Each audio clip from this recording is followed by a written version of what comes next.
Alright. Welcome to Subscriber Sunday here on Sideboardmtg. My name's Eric, and we've got a good show for you today, guys. We got 3 good decks created by you guys, and I'm super excited because it's a really special Subscriber Sunday. It's our 1,000 subscriber weekend. So, hey, awesome. Milestone hit. Congratulations to the entire community for, growing to the size we have. And let's take a look at some of the decks that growth is giving us here. And that's one of the things that I'm extremely excited for about future growth is just more and more decks. So, as always, if you want to be part of that and you want to have your deck played on our Subscriber Sundays, there's a few things you have to do. One, you've got to be a subscriber. So, smash that thumbs up, hit that subscribe button, and then click one of the links in the description box below. Go down to our Reddit. It's Sideboardmtg on Reddit. And from there on the subreddit, you just post your deck, and as long as you're a subscriber and your deck is posted, the entire community can look at the deck. They will be able to view the deck, maybe give you pointers on the deck. If maybe you don't want your deck played and you just want some pointers or something, the community is really good about pointing things out.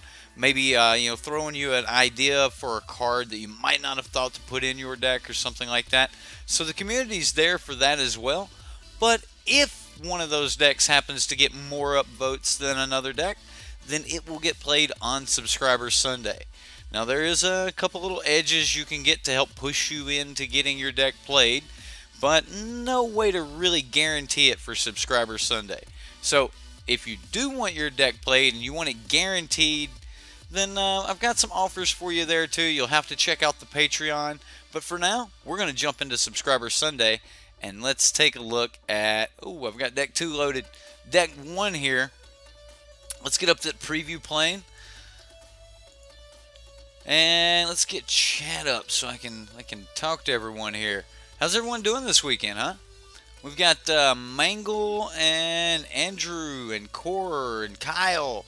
Welcome to the sideboard tonight, guys. Subscriber Sunday. I think Mangle here made our second deck for the night. That's why I had it up. The second deck clicked. I was he mentioned that he was second. I was like, is this his deck right here? So I think Mangle created our Naya Approach deck that we'll be playing later.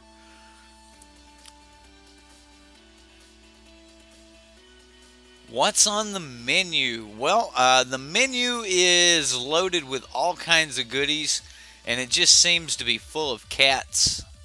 Just full of cats. We only have one deck that doesn't have cats in it out of the 3, so a lot of cats here tonight. We've got Adorned Pouncers and Regal Caracals everywhere. So let's move this over here. I think it'll fit well right there. All right, so this first deck here is a very interesting little deck, and it was called Aristocats. Aristocats. Anyway. The idea of the deck is using some of the cats that are really, good at bringing back, but also, to make some use of some of the other little less known creatures, I guess you could say, and some cards that we're just really not used to seeing. And that's one of the reasons I was happy to play this deck tonight, was because, like, when's the last time any of us have... Actually, I've probably never sleeved up an Illusionist Stratagem. So let's read this card here. This is a 4-mana Illusionist Stratagem. 4 mana, 1 blue and 3 colorless, instant speed. Exile up to 2 target creatures you control. Then return those creatures to the battlefield under their owner's control. Draw a card. So this is double blink, and it's worded as up to. So, that's pretty cool. So if you only have like 1 creature or something, you could still cast it, and because it's worded like that, you don't have to have a target, so you could just fire it off for to cycle it if you wanted to. What's up, Ghost Man? Black and red tomorrow. What? See. B and R tomorrow. What? What do you think? What do you want to be banned? I don't want anything to be banned. I'm not scared of I'm not scared of Teamer now, and I'm not going to be scared of it come next week. I'm not worried that. Yeah, it gets on your nerves. Like, the one thing that I am more upset about than anything else is the fact that us as a community, everyone just jumped right on that Teamer bandwagon, man, and just everyone played it. Like, there are a lot of decks that can give Teamer a really, really bad time, but Teamer was just one of those decks that was so smooth and consistent and just, you know, flowed so well, like a Silver-Tongued Devil or something. And people just, you know, jumped all over that. Really, is this yours? Is this yours, Jensen? Yeah, this is your Jank Cats deck. Anyway, the Teamer decks, I'm not really that worried on whether or not they get banned or not. I really do think that maybe they just have a little too much a little too much gain off of some of their abilities and things like that. There's just really good payouts for nothing. Like, when you can draw a card for, you know, a life and 2 energy at the beginning of your upkeep, when you can put a +1/+1 counter for no cards, no life, no anything, like, just spend this resource that's not there. When you can, for better or worse, cast Blossoming Defense on your creature, Bristling Hydra, without casting an actual card out of your hand, that's a really powerful, that's a super powerful effect. So anytime when you're getting something for absolutely nothing, I think that's a really bonkers effect. And bonkers. I think it's a really crazy effect. And when it comes, you know, to energy cards and things like that, I don't really know what Wizards of the Coast could do to back energy decks down. But for the most part, I think we're going to be all right. I think one of the big reasons that red deck is the major contender against energy and has been a consistent, you know, second spot everywhere. And remember, guys, if you take energy down, like if you just ban energy, and if you just woke up tomorrow morning and there was no more energy decks, you realize how much of a red deck meta we'd be in, right? Like, it would be red deck and decks built to beat red deck, which would then cause the entire meta to shift again. And then it's possible that absolutely no deck that you guys would like would be good. Also, without Teamer energy, there's no Whirler or Virtuoso decks. Now, I don't mean Whirler or Virtuoso in a Teamer energy deck. Wow, you guys got me on the Teamer topic. I'm gonna do it. It's Subscriber Sunday. We're gonna talk a little bit about Magic before we jump into these games. I'm not in any hurry, and you know, there's always a replay. So, you know, if you guys have to take off before we're done ranting tonight, you can watch it at work tomorrow. Like, you guys don't watch this at work. Like, everyone watches YouTube nowadays, right? Anyway, so Teamer energy, if it wasn't here, okay, like the hypothetical situation, we wake up, you know, on the 15th, and like, banned announcement, bam, no energy. It's actually not a hypothetical. This could happen. This could happen. We could just wake up and there's just no more energy decks. Bam, done. And energy would be banned altogether. Well, you lose the infinite combo decks. You lose Whirler Virtuoso decks. Jansen's little Abzan deck that everybody likes. Like, seriously, Jansen, everybody, I've shown that deck too, and I have it in paper. Everybody loves that deck. Anyway, like, you couldn't have, you know, the Bouncing Miners. You couldn't have any of that. That would all be gone. Okay, so let's say for some reason, somehow they just destroyed the Teamer energy, you know, shell. Like, just bam, that wasn't there, but yet the individual parts or the cards for the most part, stuck around. Now, at that point, you would still not have those Whirler Virtuoso decks, because the one thing that was keeping those down and made that deck really trash before was the number of... You know what? I actually haven't even finished his ban video. I have been so busy this weekend. I just haven't even... I've loaded it up to watch his ban video like 2 or 3 times, and matter of fact, it's probably in the background on my phone right now. I just have not got a chance to finish it. One of those days, you know, or one of those weekends. But anyway, yeah, I actually think that banning Attune might fix it. But remember, the one thing that was keeping and made those decks just absolutely trash before the printing of a Braid, it's not a Braid that made the Whirler Virtuoso decks bad or whatever, because they're good now, and like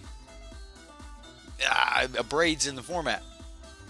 It was the presence of board wipes, like just good, steady board wipes, and Avacyn, Archangel Avacyn, things like that.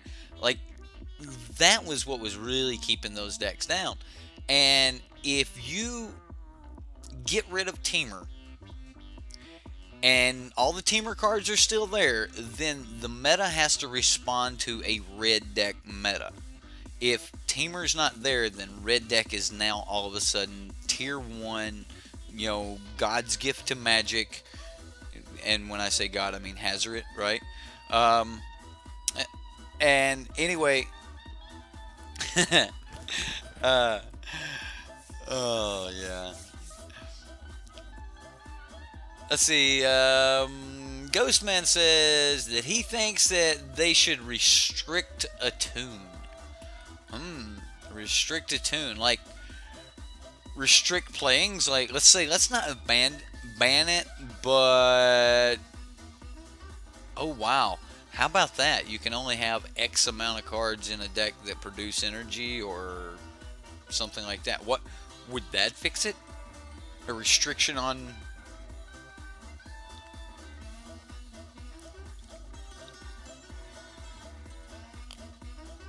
Okay, like a 1 or 2 copy, like Lotus or something like that in Vintage, or something crazy like that. Man, that's a powerful statement to start talking about. Are we going to restrict this fetch land on turn 1 here?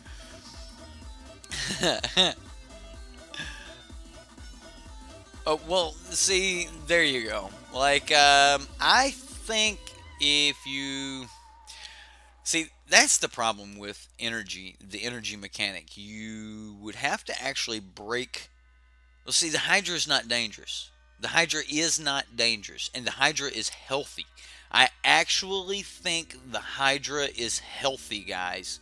So, I think Bristling Hydra is healthy because when you have cards like that, or that are easily played in the meta, you force a diversity... key is you got to diversify with your kill spells. Sorry. Yeah, it forces diversity into your kill spells. So, if you have cards like Bristling Hydra, if there was no Bristling Hydra, do you think anyone would have ever sleeved up a Doomfall? But yet, because Bristling Hydra is around, a lot of people will look at you and go, Doomfall's a pretty good card. I like Doomfall. You know, like, because it's a pretty good card, because it'll deal with the Bristling Hydra. Or, you know, something like that. You can't just have Fatal Pushes, Harness Lightnings, Vraska's Contempts, because there just happens to be this Hydra in the meta that could just, you know, stop everything. So, that's pretty good. But overall, I do think that the mechanic itself, the idea of having an extra resource that is not mandatory or available to everything in that block, is the kind of the downfall where Wizards went with the energy thing. I think they need to be really, really careful in the future when they add additional resources to the game. You know, we have mana, we have cards, and you got time, and you got your health points, and like, you know, these are all resources. These are things that you can use to leverage an advantage in the game. And when I'm playing with, let's say 4 resources here, I've got my life total, I've got the time clock, I've got, my number of cards in hand, or we'll say that I'm playing with just those 3 resources here. And then you get to add the other one, that being energy, and you can turn that into any of the other 3 resources. Yeah, that, like, a cash-all resource is a very, very dangerous thing. So, all right. So, I've spoken enough about energy. I think most of you guys know how I feel about energy. It's a resource. It's a resource that is very overpowered. The fact that there is an additional resource that you can advantage or leverage to help you with other resources that do not necessarily require you to spend a card, or even in some cases even tap mana in order to gain that advantage. That's the part that for me is broken. So if Wizards could somehow fix that, I don't know, but I just don't think they will. So that is yeah, let's jump into the decks here. You can easily play a 3-color deck. So, like, are we really worried? Are you guys really scared about the 4-color energy decks? Like, do you think 4-color energy decks are oppressing the meta, or do you think Teamer energy is oppressing the meta? Because that's something that's kind of been the thorn in my side, is listening to the entire community just lump every deck that's got a tune and a tune and Aether Hub. If you've got these 2 cards in the deck, bam, you're this energy deck, so it's not any of the payouts or anything. It's the whole package to be able to parasitically leech off of what was left behind off of the other creature. Like, imagine you play a Pia Nalar, and someone, in response to it entering the battlefield, they just went ahead and said, in response to its trigger, I'm going to kill it. But later you play another card and you say, hey, that Thopter that I just kind of have laying around? I'm going to cash that in to protect this Bristling Hydra right here. Like, what? You can't just sack your dude to give this guy hexproof and make it bigger? But technically that's what that is. Your 3-mana dude that would typically give you another 1/1 flying Thopter. Now all of a sudden it's a 3-mana dude that can create additional dudes, and like, it's just the comparison of how different and how much the change from Whirler Virtuoso to Pia is. It's just really, really crazy. They're both 3 mana. They both give you a Thopter. You can technically stop one of the Thopters from happening. So technically the Whirler's weaker on that front, because you're still going to get the Thopter off of Pia. A lot of like, just look at that interaction and look at how much more powerful the Whirler Virtuoso is in an energy shell or vacuum, and then look how just flat out powerful Pia is in a natural vacuum, like a non-energy vacuum.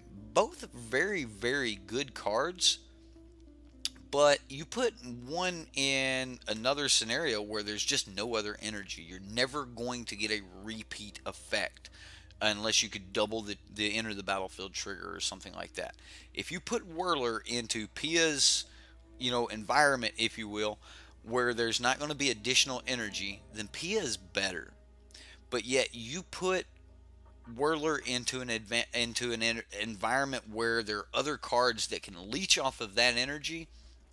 The Whirler is an amazing card, because no matter what you do, that 3 energy can be converted into so many other effects to give the user just that many more lines and that many more options to to carry on with. So anyway, I have ranted about energy for about 20 minutes now. So if you guys are still here, we are going to talk about this little jank Aristocats deck, and it's a blue-white cats deck. It does have a couple copies of Oketra's Monument. We do have an Oketra's Monument deck here.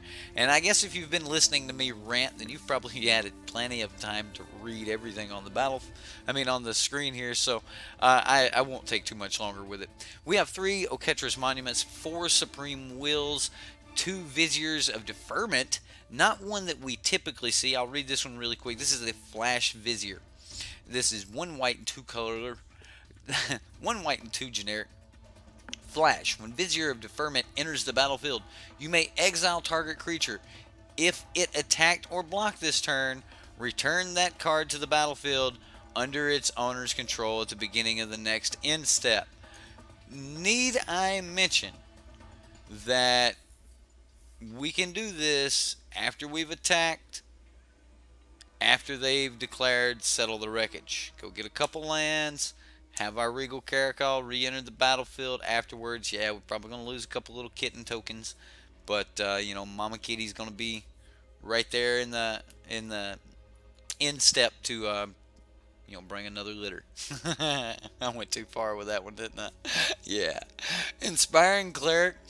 We've got I actually like this card. This card is annoying too. 3 mana, just bam, gain 4 life. 3/2 body. Yeah, that's a thing. That is a thing. 4 life's a lot of life, and then when you have this 3-powered blocker that they just really don't care to just stick in front of anything, it makes it hard to get through. Like, you have to spend that Whirler Virtuoso energy on your Hydra just to make sure your Hydra's got a 4-powered body and getting through. So let's look at chat here.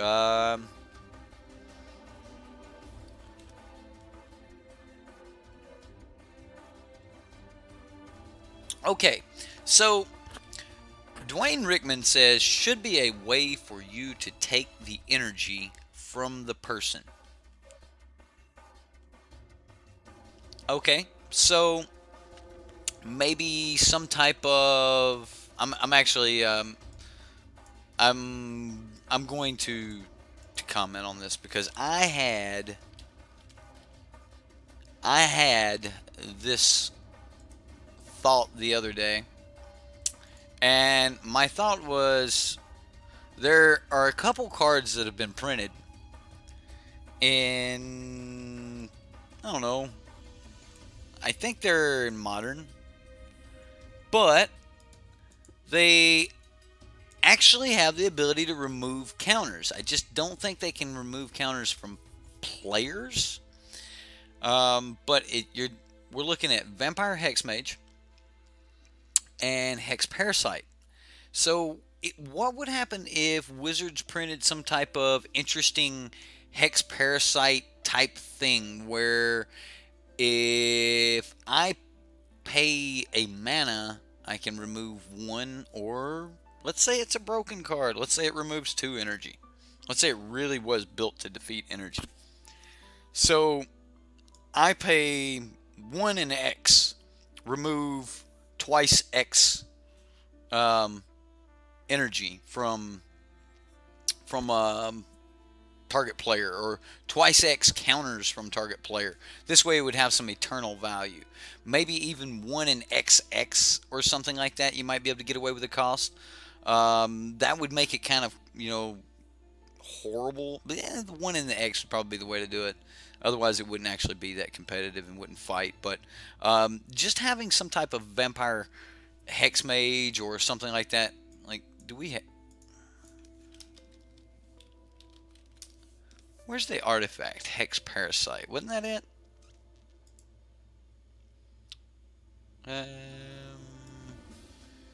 Let's see here. I'll find the card that I was talking about. That's it. Hex Parasite. Remove up to X counters from target permanent. So if it wasn't a permanent, if it was permanent or player, you know, something like this would be able to do it. They could easily print a card that was playable that had some type of effect like this that would allow us to really just fight back against energy. So I definitely think that it's doable, and I think that something along the lines of Hex Parasite or some type of Pay X ability should be available to just get rid of energy. Another card that was kind of worded in the right way for it was this card, Vampire Hexmage.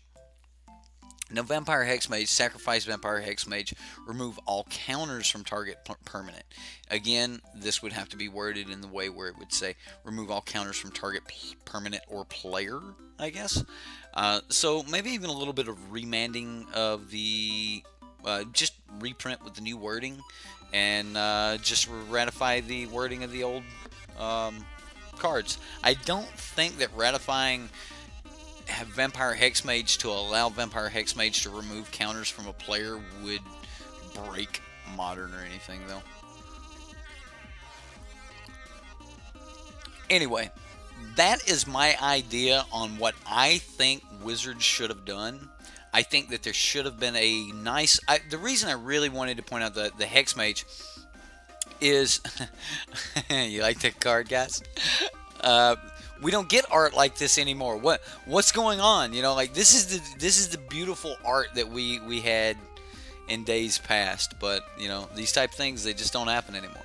Anyway, this was my answer to energy, was to reprint like Hex Parasite or a Hex Parasite type card that would just allow us to do it. And I liked Hex Parasite because it was colorless.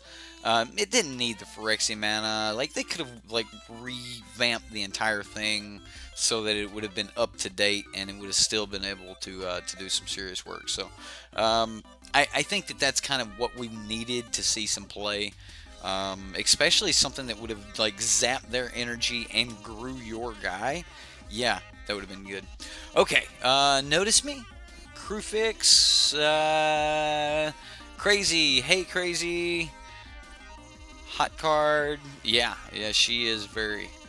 Alright, so we've got our Cats deck here. It does have an Hour of Eternity. I do have to tell you guys that. There's an Hour of Eternity in this deck. I think that is ridiculous. Can't wait to cast it, though. A lot of people forget about this this nice little line of text here on Hour of Eternity. X target creature cards from your graveyard. They come back with the converted mana cost of the card, so like fatal pushing them and things like that. If we bring back our Regal Caracals, they're not fatal pushing it, you know, that type of thing. So you know, this is one of the few cards that works like the Scarab God and God Pharaoh's Gift as far as copying the entire card. It's copying the card, not the creature. So we do get that effect. Alright, looking at the sideboard we've got here, man, this deck has taken us forever to get through, and I don't even care. I'm just happy to be here with you guys tonight. Alright, we've got 3 copies of Authority of the Consul. We've got 4 negates, 2 Crooks of Condemnation, 2 Impeccable Timing. Impeccable Timing deals 3 damage to target attacking or blocking creature for 2 mana, instant speed. I had to reread this a few times. I'm like, well, what? White has a Lightning Strike? You pulled keyword soup. Really hated my... Let's see. Alright. I gotta catch up with chat. What's going on here? Oh, you pulled a promo Blood Sun. Alright. Already sold it. Well, okay, so I definitely have a question for you guys, since there's a lot more of you that have actually went out than just my one-time venture here into Rivals of Ixalan Sealed. Do you guys think that the meta is tribalish, or were we right when we were calling that it was going to be more of a build around a good stuff deck? Do you think there were a lot of tribes decks that were powerful, or do you think people were trying to push tribal decks and the tribal decks just weren't firing? Yeah, I actually want to delete Nightbot, guys. Yeah, really do. I don't even have Nightbot up. Don't have it running on my computer. It's just one of those things that runs, and I just need to go in there and turn all of that stuff off. Yeah, I gotta go to timers, I think. Yeah, I think it's timers. Yeah, I don't know. Anyway, a healthy mix of both. Okay, so you think the tribal is getting in. Okay, so there are some tribal, and you can... So, see, I was thinking that you just had to get so lucky to be able to actually build the tribal deck and for the tribal deck to go off. Okay, Vampire Flyers. Okay. Is the meta actually as aggro as we predicted it to be, or do you think it slowed down a little bit? I'm terrific. Like it's great to be able to hear from a whole group of people that have technically played all over the world, and to hear all of these different feedbacks. You found one solid tribal decks, that the other three were just kind of value decks. Okay. Right. See, that's what I think. I think that tribes are going to like in draft where you can see more cards and you can go for more things. Then I do think that the tribal element is going to be able to create more archetypes in draft. But draft is also going to give you that ability to just draft good stuff. Sealed, I thought it was more about. I didn't actually think that tribal looked really great in sealed, unless you just got lucky and pulled a ton of good support cards from your 2-packs of Ixalan, because a lot of the support was not in Rivals. It was actually in it was just pre-printed, and we were waiting on the Rivals to get here. So anyway, that is our sideboard, our deck, and we're just gonna jump into running it, and we can just talk and chat more there. All right, so deck 1, and we're just gonna go into tournament practice here. We have 0 down. That's the dude's name. We have 0 down. Alright, we won the dice roll. And I can play cats. I can play other things. No, I can't play other things, but I can play cats. I think I'm keeping. Got lucky and got a bunch of great dino cards plus a Watley. What? That's pretty good, Steven. Alright, man. Alright, well, we won game 1. That was deck 1, guys. I hope you guys enjoyed it. Played really well. Jensen, thanks for showing us the deck, man. That was cool. I guess we can play one more with it.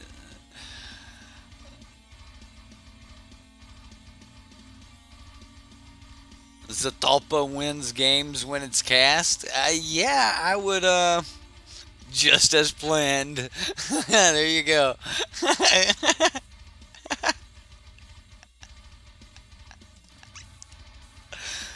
Okay, well, we get, I don't like this one. This hand does not, it doesn't call to me. It doesn't have that extra little something. And I really think this is that extra little something. Alright, so, yeah, I'll keep this hand.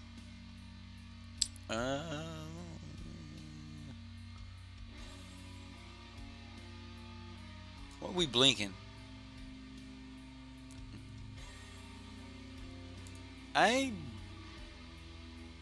don't know. Like, I think we've got 3 land. We don't really need another. Sure, we'll keep it. not exactly the action I'm looking for, but I don't necessarily want to just draw into lands right now either. So, you know, we'll see what happens. Okay, do we throw the irrigated farmland down, or I think we just go Plains Cat, because next turn if we do top deck another land, that'll be 4 lands, and at that point I'm probably just going to want to cycle this irrigated farmlands on 2. I just don't think I want to draw that many at this point, though. I think we're going to play the farmlands, and depending on what gets played next turn, probably going to cycle this cast out here. Let's go ahead and get in with the cat.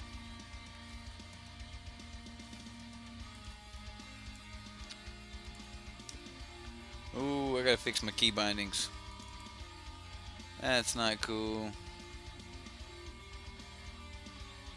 There we go. This is awesome. You just fix your stuff right here. You just put everything. All right.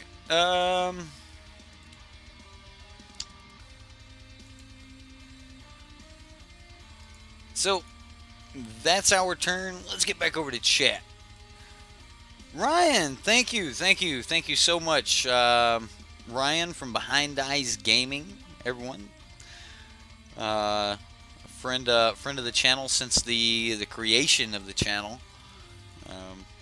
Ryan's always given me a lot of help and stuff over, you know, the last couple months. This stream is brought to you, but no, actually it is not.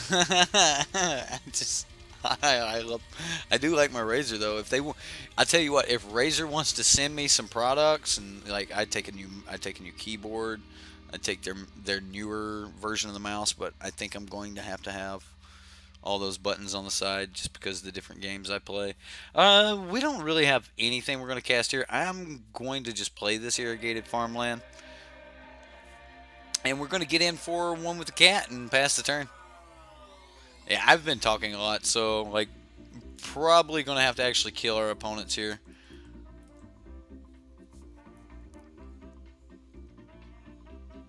Mangle is back.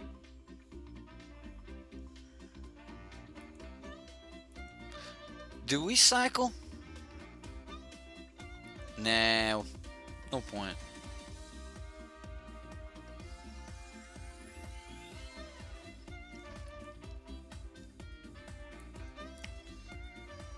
Glacial Fortress.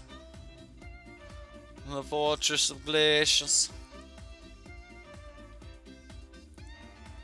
One at a time, ladies and gentlemen. One at a time. We're not getting any value out of this.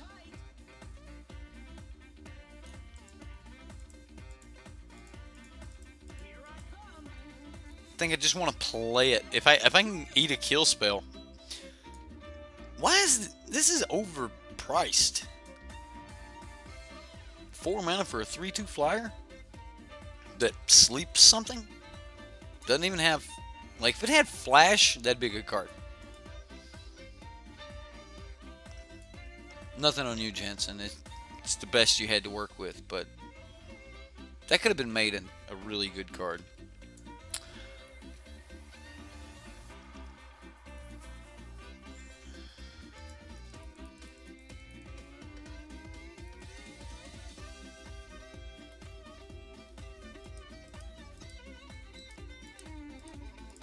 Well, we'll try it again since we've got nothing better to do with this Spire Patrol.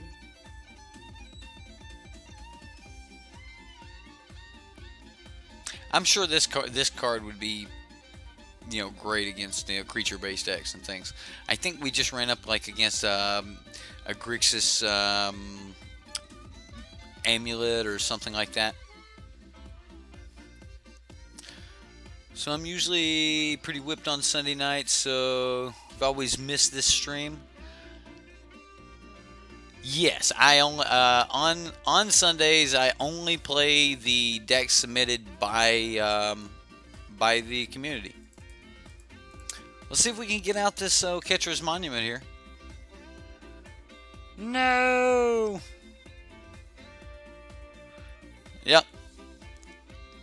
And into the disallow.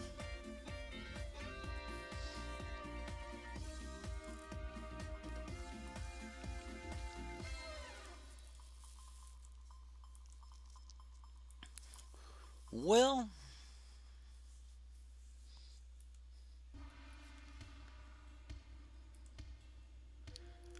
I do have a roadblock for that. I'm gonna go ahead and I'm gonna blink the cat. I'm not worried about, like, I just want to go ahead and blink it now because I want to draw the card. Ixalan. I don't know if the monument's gonna be enough.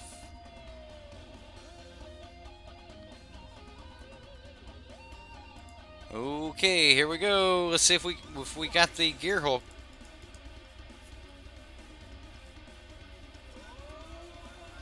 We did hit the Gear Hulk. Okay.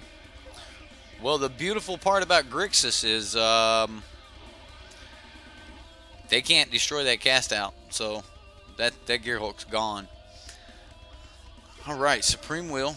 Let's get in for one with the cat here. Eric Kilo, whatever, where you at?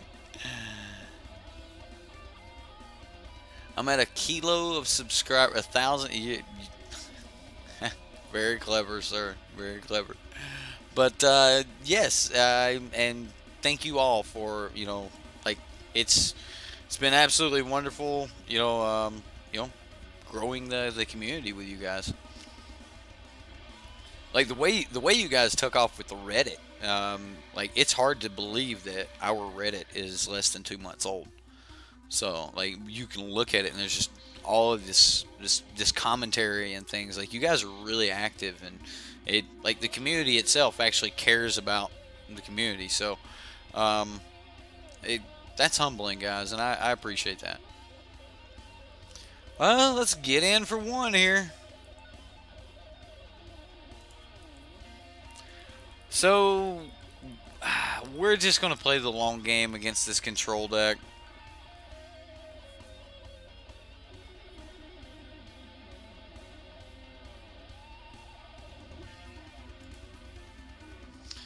Gotcha.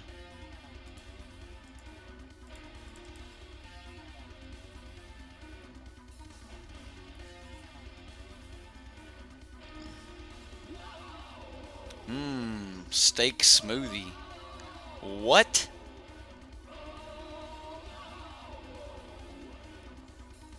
Okay, I missed something here. Something about like doing something horrible to a prime piece of meat. You guys are gross. You shouldn't talk about blending a steak. You guys are creeping me out. Ugh.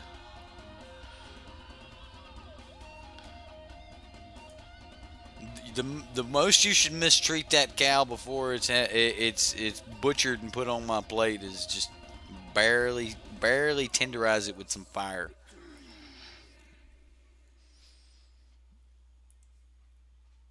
Well, I'm from the South. I can't say it like this. That's a stereotypical statement. Like, I can't just say, oh, people from the South. Like, no. I don't know. Right? I'm hungry.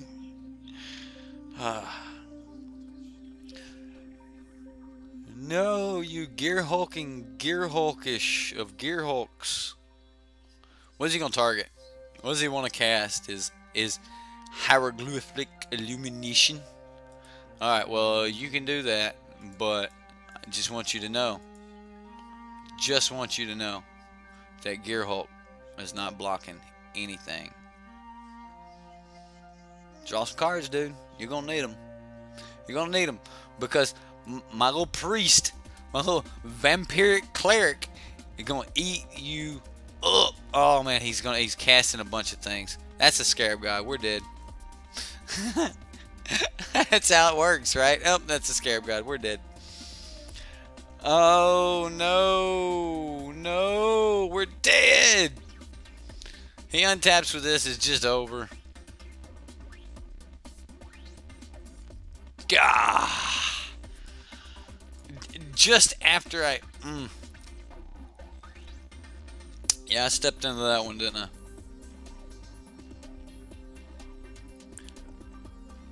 Whatever. We're going to get some damage in.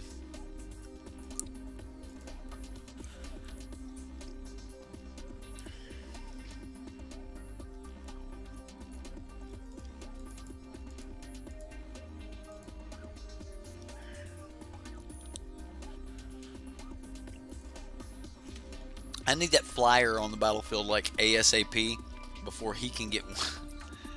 Although he's about to just untap into enough to make 2. Yeah, that's going to be bad. Let's go ahead and cycle. Oh, I clicked play. I'm an idiot. And because I played a land after I made the mana. Now I can't undo it. Wow. Yeah, that's what I wanted to do, opponent. I wanted to cycle. I don't think it matters. Alright, so he goes Spire Patrol. Hit us for, what is that? Gee, 13? Well, that'd be pretty good. I mean, he wouldn't be able to like hit us for 13 this turn, but technically, wow, that'd be 5, 6, 7 this turn. No, 6 that turn.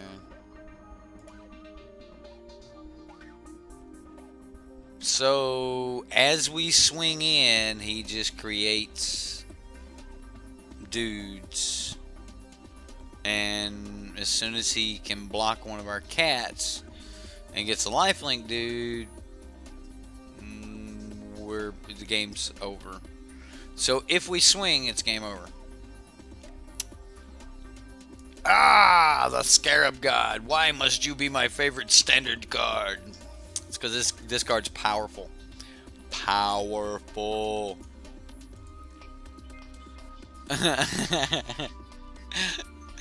Nightbot talking crap. I don't even know where I put that command. It's in the timers somewhere. And I put that up a while back. And it was going to be one of those. I was like, oh, well, I'll just change it. And with every deck, I can't even find where I put that command to change it. And Nightbot has just called everything for the past like 3 weeks jank.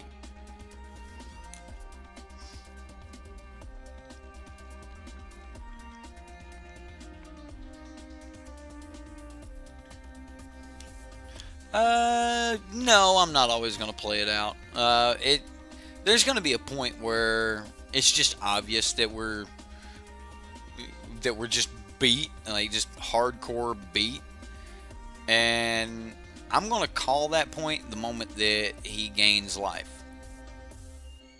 So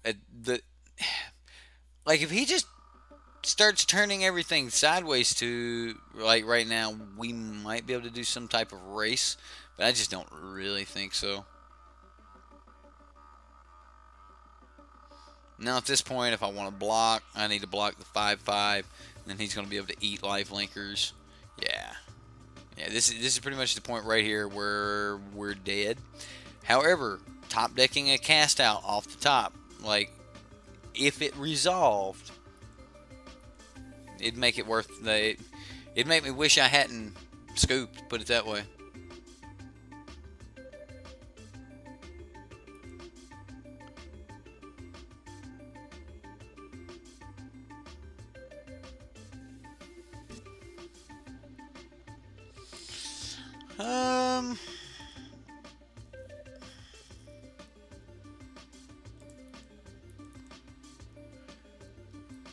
What happens here? Like, right now we're in some type of little swing fest where the opponent doesn't actually, like, he's got a lot that he can do towards us, but there's no other creatures in the graveyard, so we might still be able to play through this. Crewfix asks, Sideboardmtg, are you still planning to do Modern on Wednesdays? The only current change I have is I'm just not going to stream 6 days a week. I'm just going to do a 5-day-a-week thing. It's going to be Sunday, Monday, Tuesday, Wednesday, and Thursday. Friday night, you know, support your, LGS. And then we're not dead here. We're not dead. Not yet. Not yet.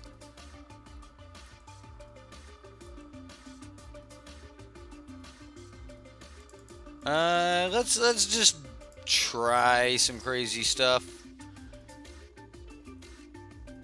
See what happens. So we drew an Adorned Pouncer. We get a land. That's not really what we're looking for. Yeah, it's not what we're looking for.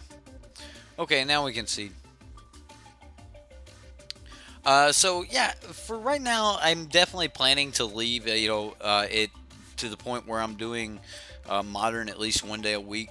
The one thing as far as channel updates and things like that go, the one thing that I need to make sure that I leave enough flexibility in the schedule so that we can throw a pre-release in at the beginning of a new set, so that we can throw in set reviews. There's just a lot of things that go on in standard, and to be a good standard channel, I think as far as the community goes, we're gonna have to talk about those things. We're gonna have to view all of these cards and get a response on them and develop our ideas on them so that we can develop our decks, so that Subscribers Sunday and things like that, and just talking about our community here in a vacuum, Sideboardmtg, that part along. I think we're bringing all these negates, right? Unsummon might be pretty good.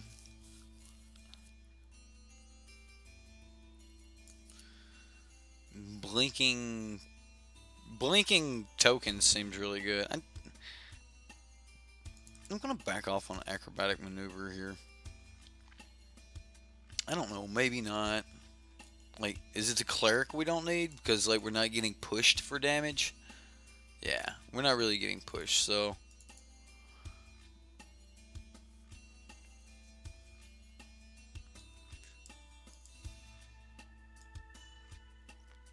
I like the Hour of Eternity because it allows us to do the same thing to him that he's trying to do to us with the Scarab God. Do we have anything else that just deals with this? Oh. Oops. So, yeah, let's get rid of some bounce effects against this deck. Just kind of keep it as aggro as possible. And, yeah, we'll go from there. Anyway, so, talking about the channel and everything, I just don't want this to become, I guess a job is the word I'm looking for. However, it's not really the word I'm looking for. I don't really think we can keep this. I mean, I could turn 1 irrigated farmlands, turn 2 cycle to cast out, go for land, and try to like just get into this Oketra Caracol thing.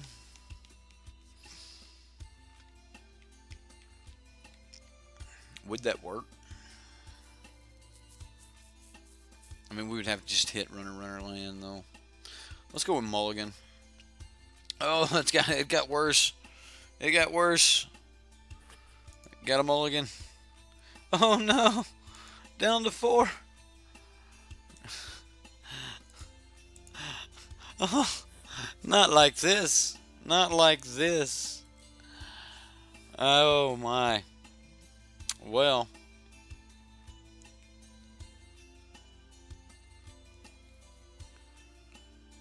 Got 10 copyright claims. Well. Dude, do you not get your music from OC Remix? I have never had a copyright claim on anything from OC Remix. Yeah, there you go. Like, and I like, just personally, I feel bad when I tell you. Yeah, I realize I'm playing these in tapped. I don't want him to think that we're just holding a bunch of lands, like the perfect lands. I want him to think we're over here struggling to get the right lands to cast a bunch of stuff.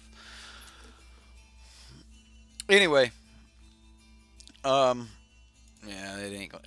You're not bluffing this control deck. He's just gonna play everything face value.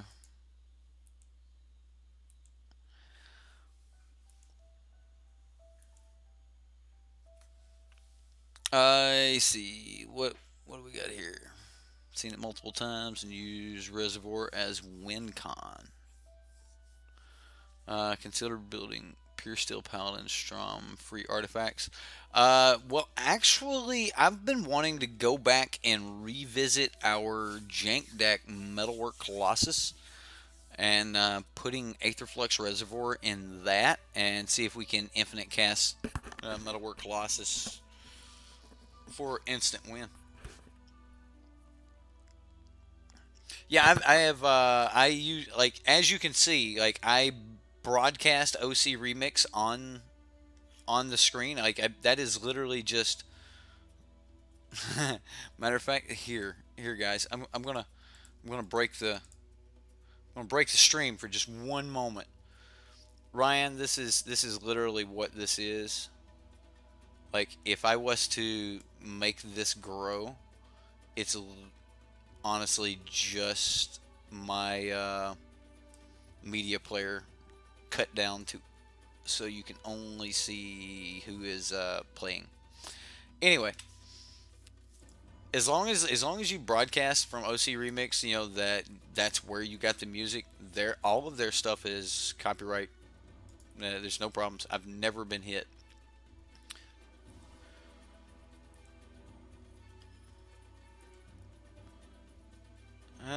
Let's go ahead and cycle this. We get an unsummon.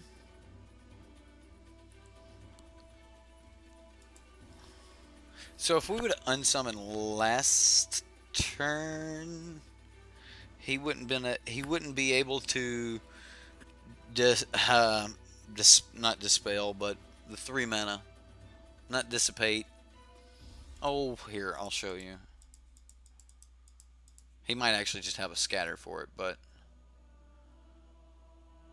disallow. That's it, yeah. Yep, so major punt there by not bouncing the brawl at the end of turn. Major punt. We would have been able to force down our Spire Patrol. Now, I don't know if forcing down a Spire Patrol would have been, you know, the be-all, end-all, but I know that having a 3/2 flyer would have been very nice. So, big punt right there, guys. It was telegraphed. You know, I could see it. I knew it was there, and still didn't bounce it to play around it. So,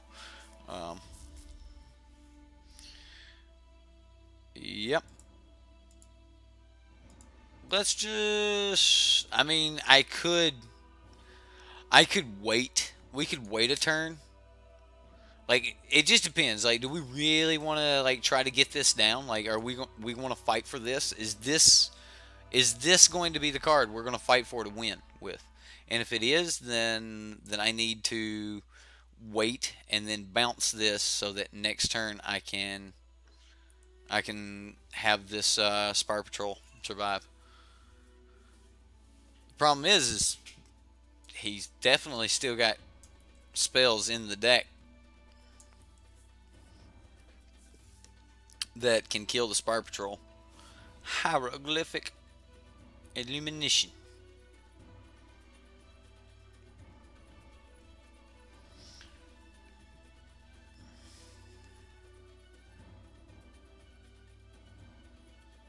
No, the punt was not forgetting Brawl's ability. The punt was just not bouncing it. I knew that Brawl made it cheaper and called it out long before we ever cast it. The punt was not casting it. Like, I drew the unsummon off the cycle and looked at it and said, oh, I could bounce, but he could still just Essence Scatter anyway. So I didn't, and I should have. Now, only this next play will tell us whether or not we made the right play, whether that was really a punt or not.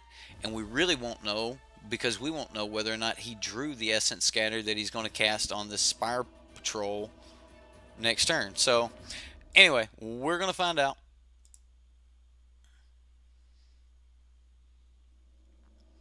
We'll see if he tries to protect this.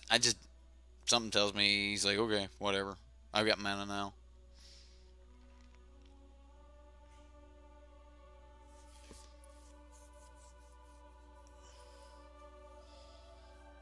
Yep.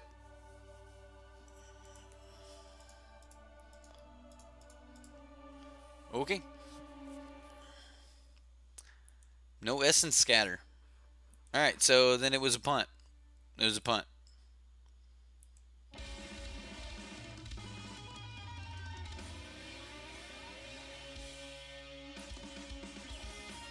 I don't know. Maybe he might have had essence scatter and just didn't want to cast it to stop that. You can thank Jansen for this spice. Blue-white cats. I don't know what else to name it. I mean, he named it Aristocats, but it's basically blue-white cats.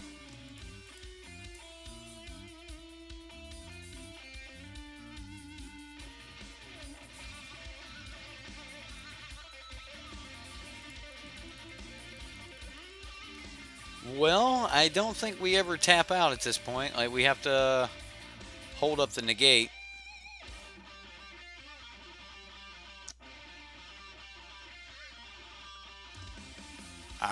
What? Acrocats? Aristocats. Did you name it Acrocat? What did I do? Did I do something in the description or something like that? I did, didn't I? I messed something up somewhere. What are you guys laughing at? Oh, Acrocats. Alright. So it's like Acrobat. Alright, my bad. I was thinking it was like, you know, Aristocats. But no, Acrocats. Okay. Because they're bouncing. They're bouncing. Aha. Oh, you're so clever.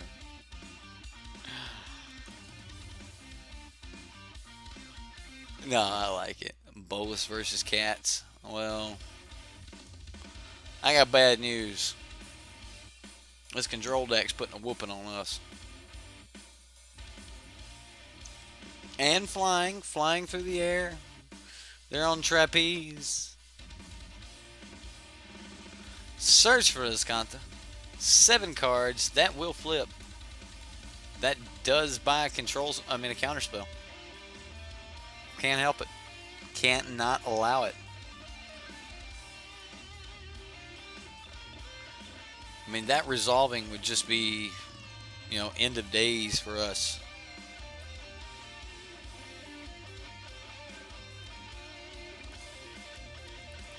Definitely need to get as much pressure as we can in here. Endless Sands, it might be pretty decent.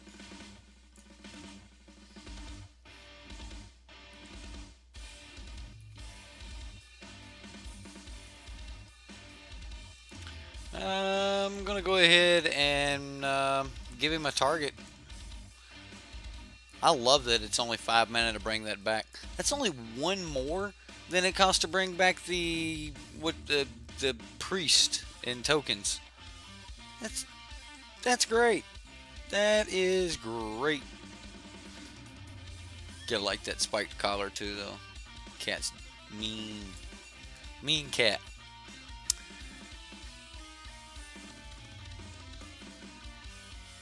I have got to find those timers.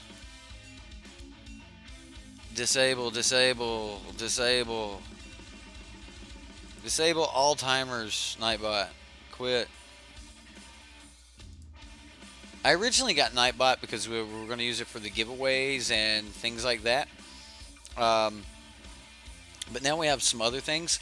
By the way, I'll be announcing more about it later, but it's a small giveaway. But I am going to be giving away a fat pack of Rivals of Ixalan. Not fat pack, bundles they're called now. So I'll put out the details to that in its own separate video. But that is something that you subscribers are going to want to know about. Chance to win a bundle of Rivals of Ixalan, shipped to anywhere in the world. Vraska's Contempt, no! Yeah, I knew that was coming. That's kind of what we figured.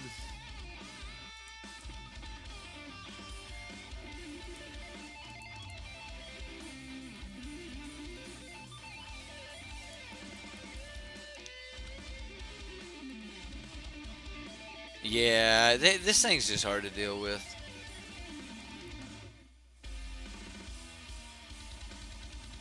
I hope we do, Jansen, but I think this torrential Gearhulk's gonna be the end of us. If that doesn't do it, then this nail will definitely drive it home for our coffin. Yep, that's it. That bolus hit me so hard it messed up my pun. What? No. No. If only he had attacked.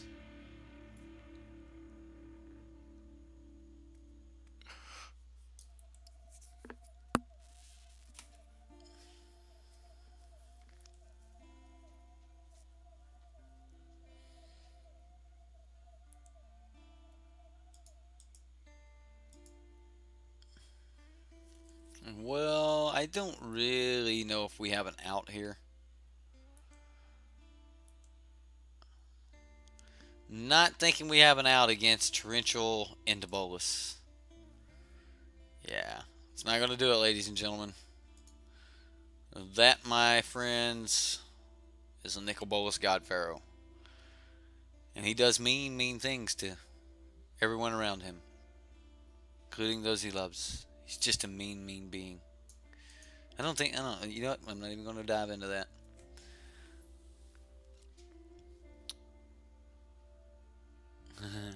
I think this torrential Gearhulk's going to be the... That's pretty good. Alright. Yep. It's like, well, if that wasn't enough. Okay, so that was deck 1, and we do not have a Teamer Energy rant to go on with here. So we'll jump straight into deck 2. I've already got some cards pulled. Now, this is going to be a fun little deck. We've played something kind of like it. This is Sky Emerald's deck. Now, Sky Emerald brings us a Naya Approach deck. Now, granted, we've played a kind of Naya Approach deck that had the Alms and the Trove, the Trevor Trove approach. Naya Treasure Aid is what I called it, but we definitely had a Sunbird's Invocation, and where there's been a couple Sunbird's Invocation and Approach of the Second Sun decks. This one is just more about actually winning off the Approach of the Second Sun than it is off of winning off anything else. Like our Treasure Aid, it did not. So, speak of which, does anyone want a Zatopa for free?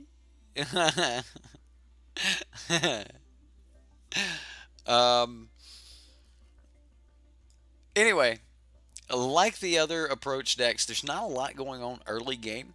However, you know, there's no Gideon in this one. There's not, like, it still has Chandra, and it's got Watley, and I could even see the new Watley probably, you know, poking into this deck.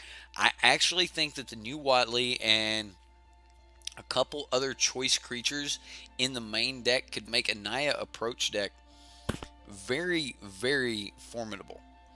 And I've got some ideas, and I think I'll be trying to brew that up myself here in the future. Well, one of the things I wanted to point out with Sky Emerald's version of Naya Approach here was the Beneath the Sands. Beneath the Sands and Hour of Promise here. Both cards that I really, really liked in the Naya deck. You know, one of the best features about Chandra in this deck is the fact that you can easily just tick up Chandra to give you that extra mana and things. So ramp is actually really, really good in these decks. And this particular piece of ramp, you know, it can go get those key Where are they at? Oh, wow. So I didn't even notice that in his deck construction. So the first thing I'm going to mention for deck construction on this particular deck would be, I think that the energy package here is junk. That there's no other real reason for the energy, and you can't say that you're just wanting to cast extra spells because of Sunbird's Invocation, because you're not going to cast much when you cast an attune. You're going to flip one card. It doesn't work really. Attune doesn't work really well flipping one card as far as getting to Approach of the Second Sun. So it doesn't even work really good with the math and everything. So the first thing I would actually say about this deck, I was happy to see Hour of Promise, and I just naturally thought that all of the deserts were there. But then when we scan over, there's no deserts. So you have this amazing tool that will allow you to search up, the land that sacrifices the graveyard, the scavenging grounds. You can search that up, and if you had other deserts and things like that, you could search those up and be able to, manage the board and things like that. Also, the white desert would be really, really helpful when it comes time to get into the sideboard here, when we're bringing in things like Regal Caracol and stuff. So, I think, like, just off of first glance, those are some of the things that I don't necessarily like about the main board of this deck. But I guess we'll just play it and see where it goes. I find it interesting to see the Vance's Blasting Cannons in a deck that actually only runs 2 copies of the Sunbird's Invocation, which means that either it wasn't really thought out, and this was just taken off of Adam. I forget his last name. He was the first person to run the red-white approach deck in top 10 in like a GP or something like at the very beginning of Rivals of Ixalan. But Adam's deck, he ran the Vance's Blasting Cannons and the 3 Chandra's Torch of Defiance, and the 3 Settles. Like this entire line of 15 here looks pretty much like Adam's list. Like this entire line just makes it reminiscent of Adam's list. So yes, and he's running 63 cards. So there's a couple things that when we got into this deck, I don't really know how much I like it. I don't like a couple things that are going on with it. We've got a 15 card sideboard. I understand having Authority of the Consul's main board in this type of deck. I even ran a few of them myself, so I can understand that. Sweltering Suns, it's shown up in a few of my lists. I like that. I just don't really like this attune, and I think that there should be a desert package. But that's my first impressions. It is a 63 card deck. It does have 15 card sideboard, and I copied his deck verbatim. So if you guys are posting your decks and things like that, and you've got extra cards posted there, I'm going to take the deck as you posted it and as it got votes. So, I mean, it looked really spicy, but I doubt many people actually took the time to count, the cards and go, wow, that's a 63 card deck. So, yeah, that is a thing, and I did notice it when, I pulled it up and I had a 78 card, a list, and I was like, what? Anyway, that is that's the main board. It's basically like all of the red-white approach decks that we've played in the past, only it gave up on approach. I mean, it gave up on Sunbird's Invocation. It decided to run an Ajani, which I don't really know. Like, if this is a Sunbird's Invocation deck in the Naya colors, then I don't think coming off of a Sunbird is the right way to go. The card itself is ridiculous, and it is the entire reason for all of these 15 4-drops.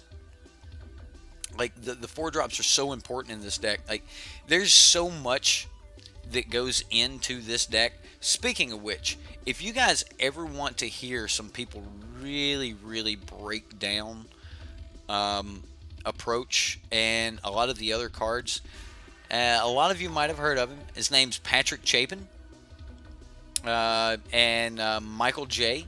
they do a podcast here on. Yeah, Johnny's perfect for a Johnny. You got it.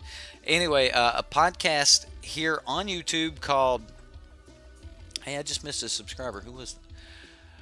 A podcast here on YouTube called Top Level Podcast, and shout out to those guys, Patrick Chapin and Michael J. Top Level Podcast, I do believe. Yeah, that's it. Here on YouTube, I'll end up throwing a information box up in the top right hand corner, link to their channel.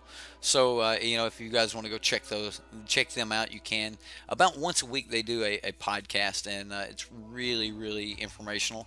And some of you may or may not like Patrick Chapin's take on some cards. He's always been a little bit he's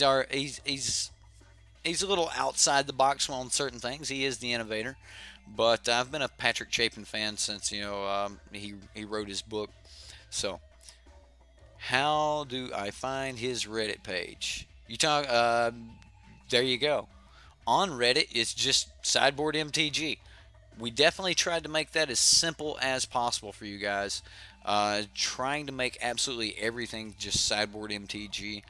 So I have tried to jump ahead and get many of those emails.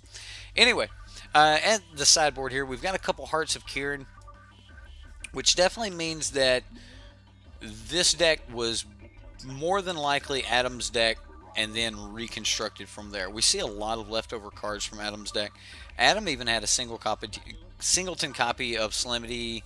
He had the Regal Caracals, the Combustible Gear Hulks, and the Hearts of Kirin. Now, one of the things we didn't see in Adam's list, of course, was Wildfire Eternal or Glorybringer. Adam actually went for a way to gain a little bit more life, and in most of the decks that we've kind of done that too.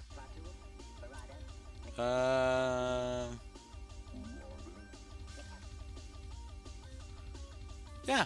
Let's see here. Thanks. Do I have to do Patreon? So. Okay, Justin. So I guess I'll go ahead and do that before we jump into this gameplay here. My Patreon is a service.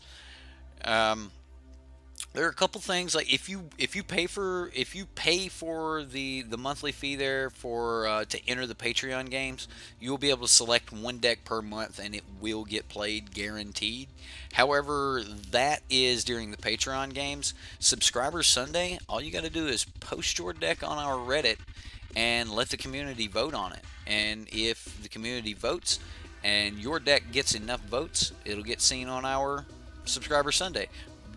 Like, I ain't gonna hide it. We're straight up taking from Saffron Olive's idea of whichever deck gets the most votes, we'll make into videos. Well, Subscriber Sunday. So that was a horrible impression of Saffron Olive, wasn't it? That was so horrible. Okay, what about the other streams? So I will do Patreon. The Patreon stream completely separate from the other streams, guys. The Patreon stream, that is an obligation, that is a job, that is what is intended to be. I never wanted my Patreon to be one of those things where I want you guys to just, hey, give me money, give me money. I'm sorry, I don't mean to belittle any other YouTuber or anything like that. Oh, Let's Play Jank ain't going anywhere. We'll continue to play Jank. It's just when we have jank to play. I can't always guarantee that I just have good jank every week, and I hate just bringing crap to the table. But anyway, let's get into a game here.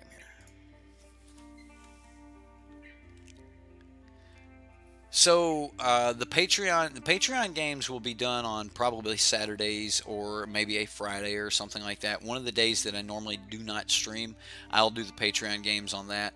Patreon only content that will be done. You guys just won't worry about that. Like the Patreons know about that, and that won't affect the streaming either.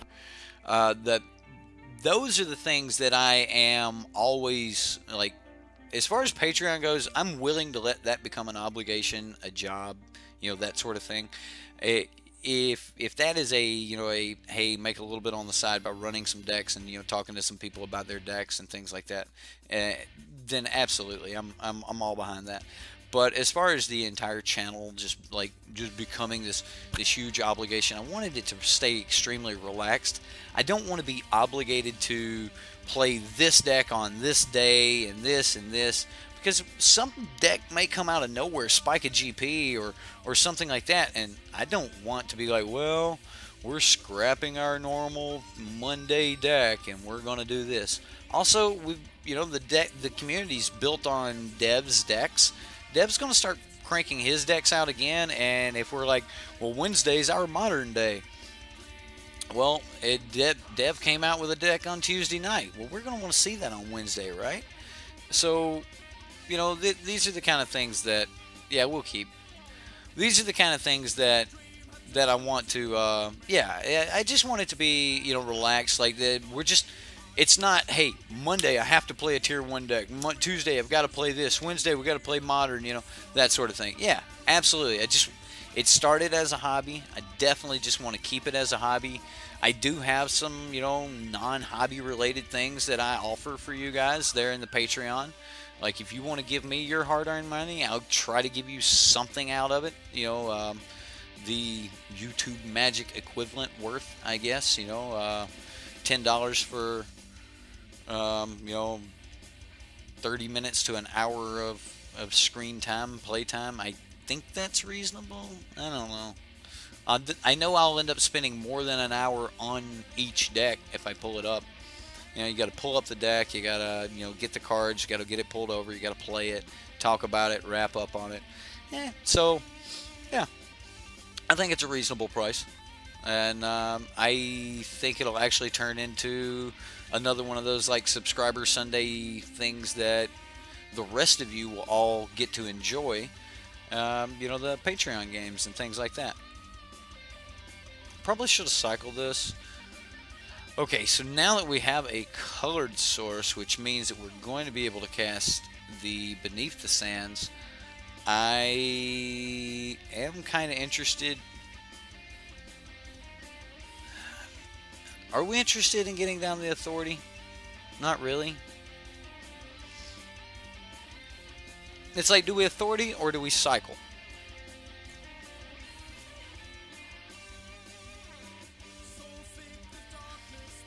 Kind of want to cycle. Right? Type 2. Normally it would be Type 2 Tuesday. Yeah, exactly. But, exactly. And again, not making fun of, Saffron Olive's channel. I watch it just as much as the rest of you guys. Sweltering Suns. Really? Alright, well, at least we can cycle it. Let's just fire off this first Beneath the Sands. Alright, he's going to censor this. Cool. Alright, we cannot pay for the censor. And we'll just pass the turn here.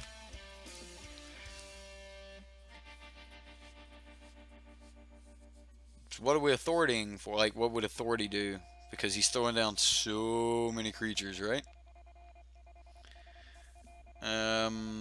I think we just keep going for the land here.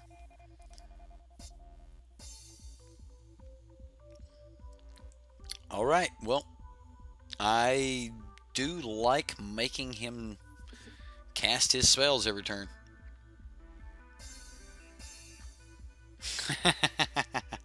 Right? Not suitable for work. Magic got censored. Well, we'll cycle this. I'm going to main phase cycle it.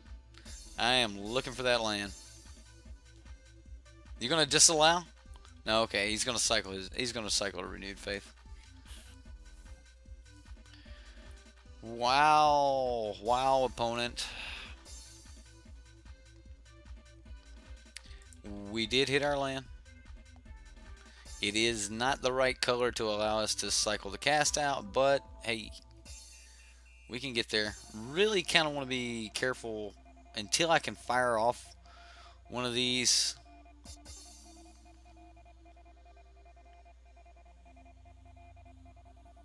This is bad. Like having the hours, red hours here. I think we have to pass turn at end of turn.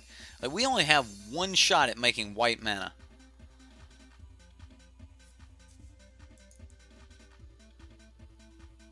Yeah, it's definitely the Drakehaven deck.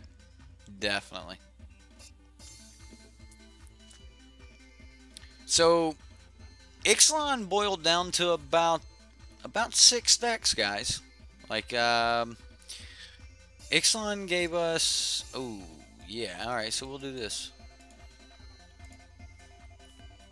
Let's dig for the land. That's the only thing that matters here is just digging for the land. He's cycling, we're cycling, everybody's cycling.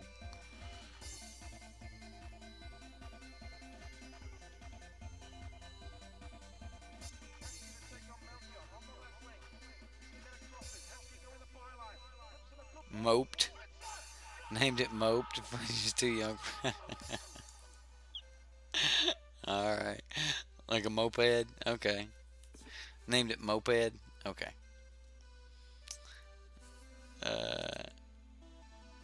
Depends on where you put the emphasis in that word. It kind of looked like moped. I don't know. Yeah, moped.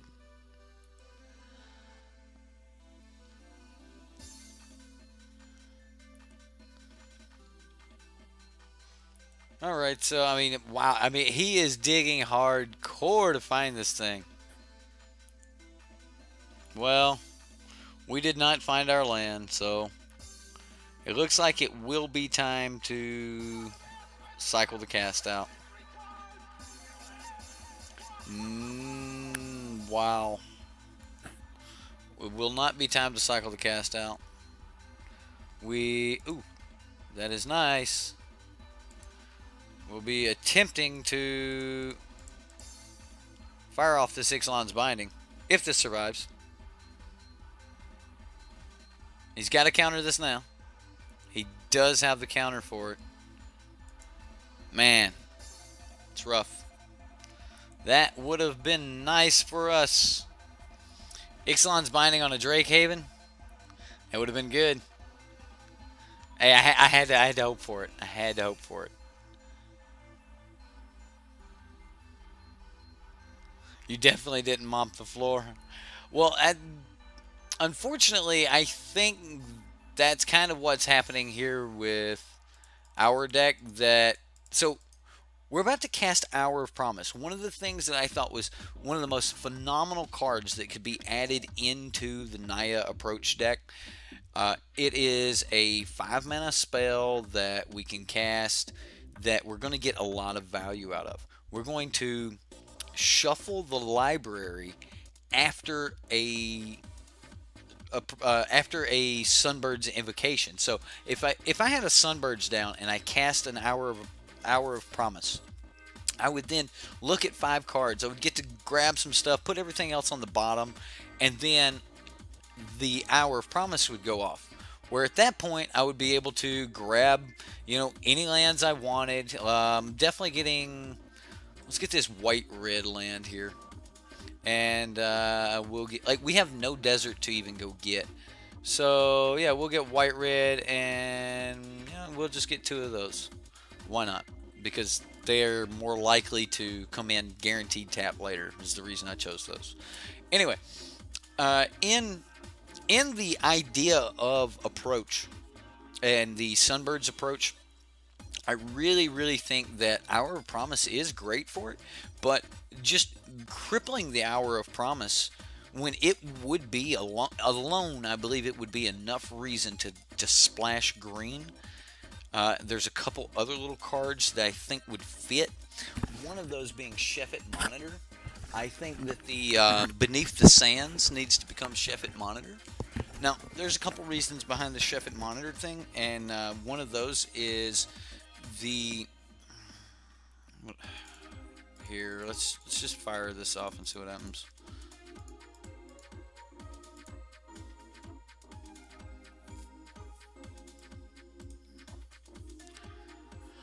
Okay. Anyway, So, like Sheffit Monitor, it allows you to instant speed on 4, which is the turn that you're wanting to leave up Settle. So you can leave up Settle mana and then cycle a Sheffit Monitor at end of turn. Like if they didn't swing in, you know, like that is the worst thing in the world. You leave up this Settle mana, you know that the Settle is about to happen. You know that these things are like things are about to go bad for you or someone here, and you know, like Attune. This is just an untapped land would have been sufficient. We've got plenty of everything. Let's just grab another green source. So I want to just Angel here.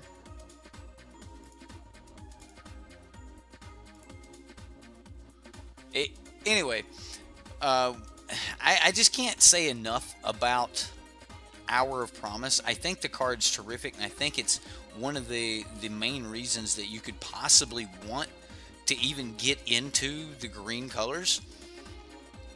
The Sheffit Monitor, like when you're leaving up, or even when you're telegraphing, I have Settle the Wreckage, swing into me, you know, and your opponent's like, I ain't swinging, even if you don't have it, I ain't risking it. Like right here, we're gonna swing into it. I don't care, because like we might be able to fire off our win con.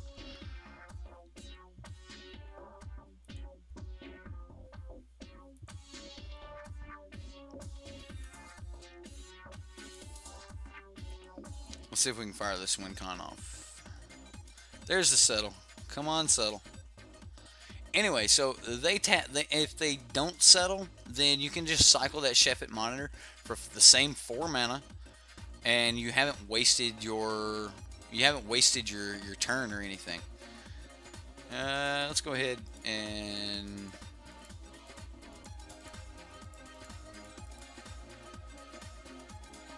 approach to the second sun. Now, at this point, if we Hour of Promise, it'll shuffle the library. So I don't know if we want to Hour of Promise. We may have to, just like to just sustain, but we'll see. I think the Authority is going to be enough to sustain us.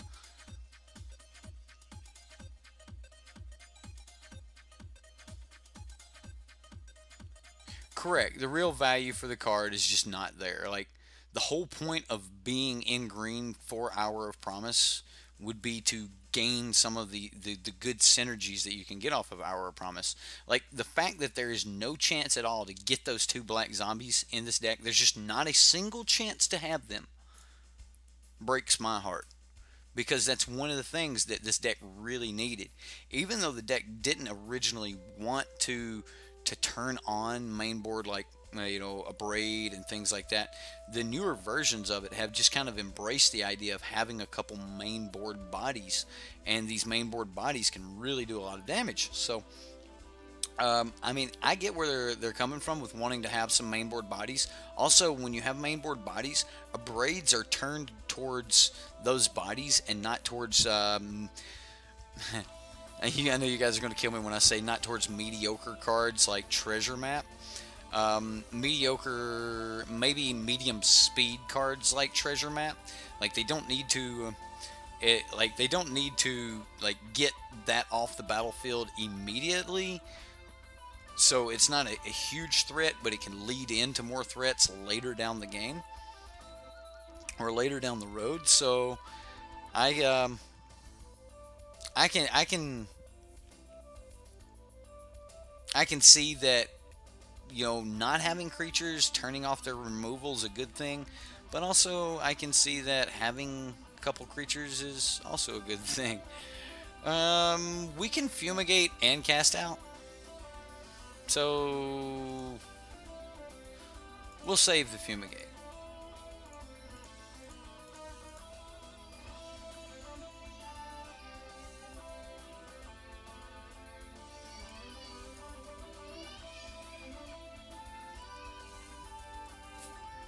I'll give him some triggers here.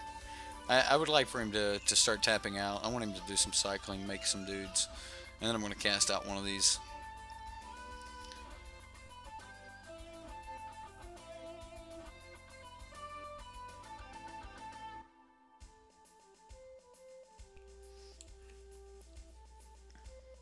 Anyone remember how many cards down the approach is? I have not kept track of that at all.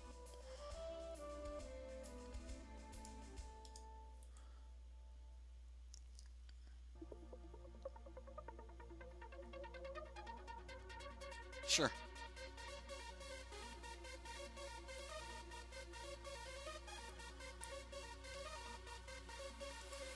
And we'll see if we can make him tap.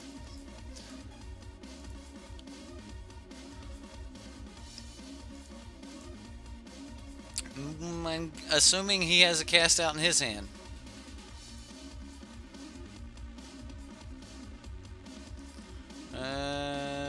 We can Sweltering Suns and Hour here. Let's go with the Hour.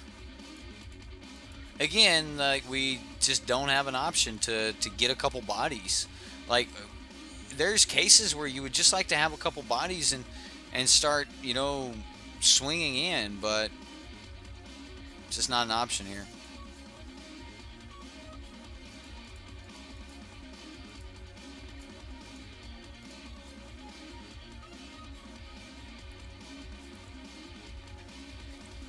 Okay, well, we're definitely just going to keep, you know, delaying the game. Yeah, I know, we shuffled the deck. But there's three. There's three in the deck. We'll be fine.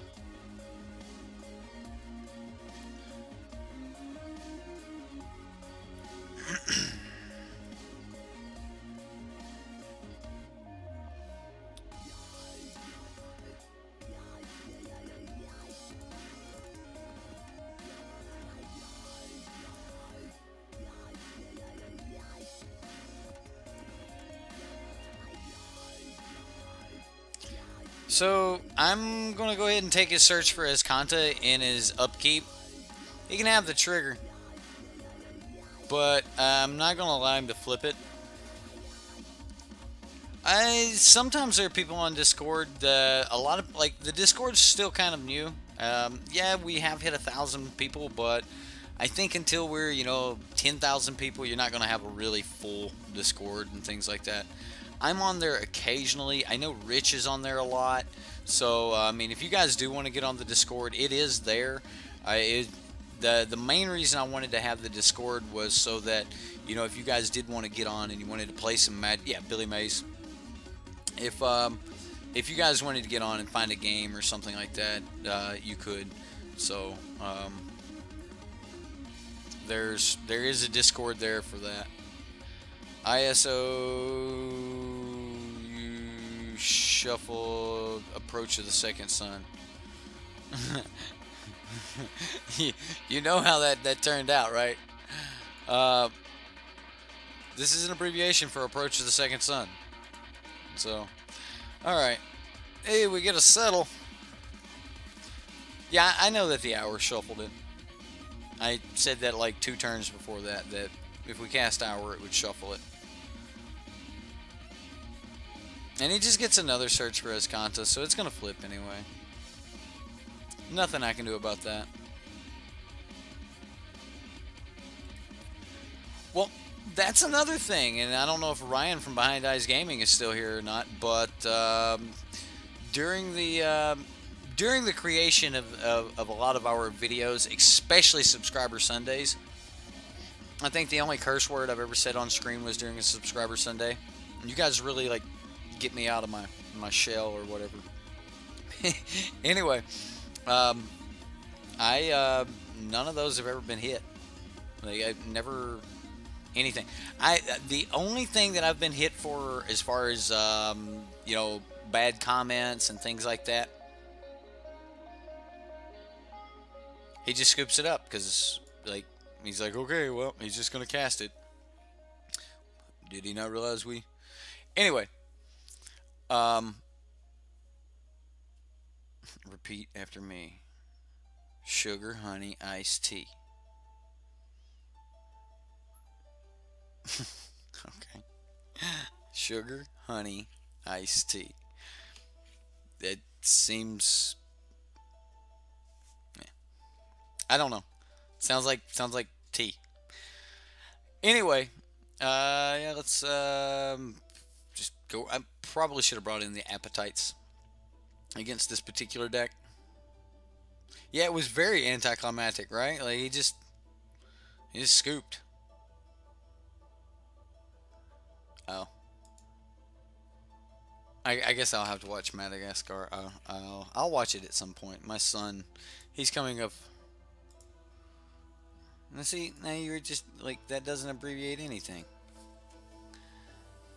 Sugar, honey. Oh, I get it. I get it now. Okay, so I'm. Ha. You guys are clever. Naya Approach. That's exactly what it is. A Naya Approach that can do this for absolutely no reason. So that's another thing that that bothered me. We have this energy package in this deck, and there's nothing in the deck that can run the energy. It was almost as if, you know, when you know, Sky Emerald was building the deck, or you know, tweaking the deck, or trying to build the deck, that he just literally wanted a tune in the deck. Like, just no, like, I just flat out, a tune must be in the deck. Like, that's kind of how it feels.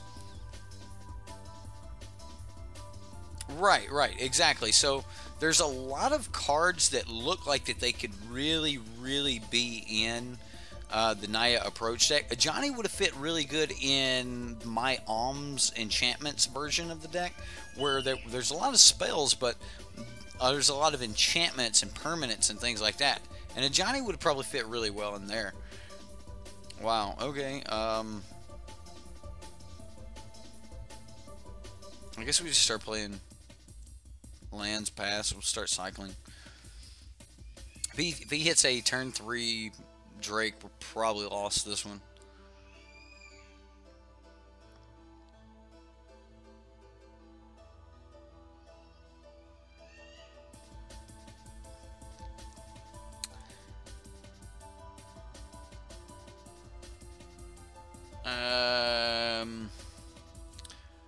Sorry, I was reading chat. You got it, opponent. You got it. Well, we have no answers to that.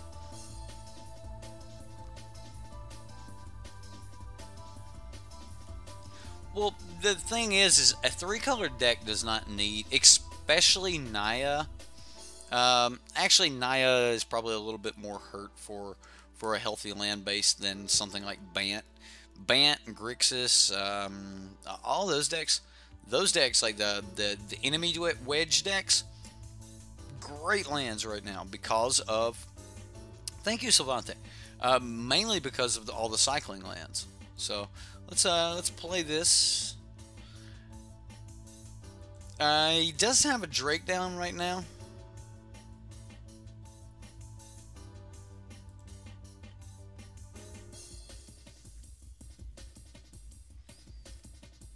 So since he doesn't have a Drake down, I'm just going to keep up the Sweltering Suns.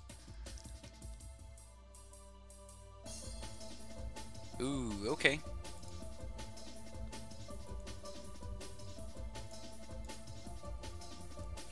Yeah, we'll play the Authority, and we still have the option of cycling here at end of turn if we want to. Not 100% interested in cycling yet, but we're getting there. If he just keeps doing nothing, then cycling is becoming more and more important. So, as Nightbot would say, jank. I think I actually got Nightbot turned off, guys. I think I found the disable commands for that. Yeah, let's do some cycling.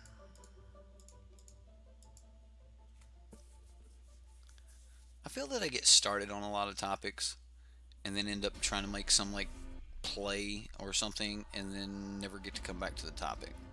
Does that seem like that happens a lot? You think we can do it?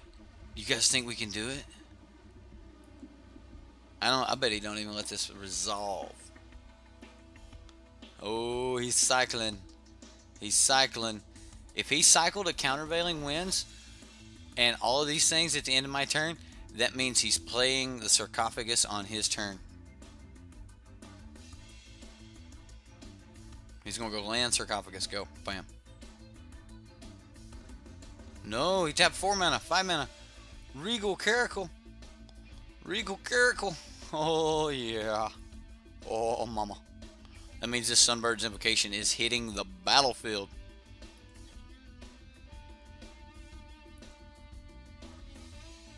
Oh, that's right, mama. Any of you guys watch Johnny Bravo growing up? Yes! Oh, hubba. Oh, hubba, hubba. Hey, we need land before we can just fire off this approach, but... No, not the cast out. We'll get that back. We'll cast out his. So, with just 2 mana open, do we fire off this approach and just gain the life? We can't. We didn't hit a land, so...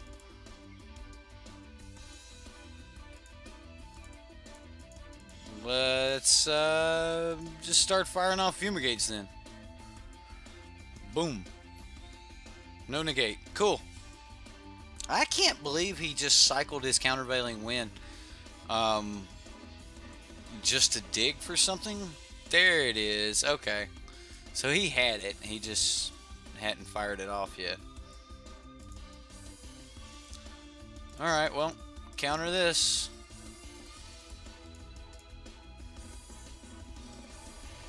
It's not this one you have to counter. It is the next one. Ever see that Johnny Bravo Hunger Games thing? Nah, I didn't. I grew up in the town Elvis Presley was born in, so you know, we had a lot of hubba hubba. You know what I mean? Hey, we'll try it. We're gonna try it because it's a thing that needs to be tried.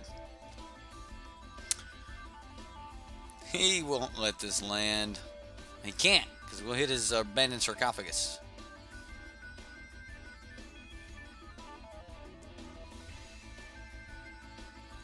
Too many cards in the graveyard.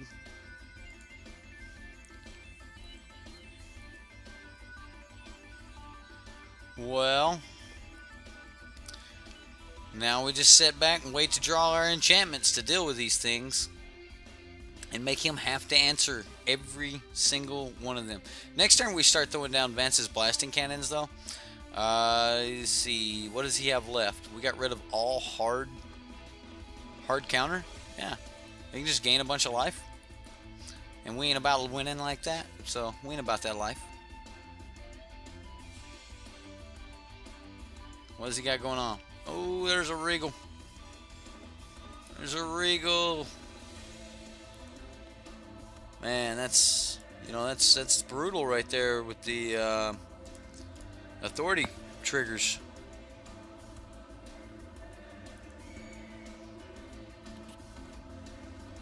Ay, ay, ay.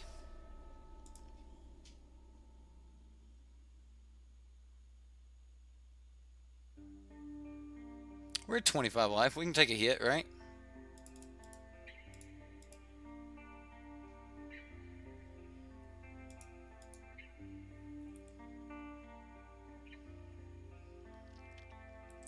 Okay. Well, we're just going to hit the sarcophagus and pass. Hitting the sarcophagus means that he can't, you know, cast that renewed faith from the graveyard.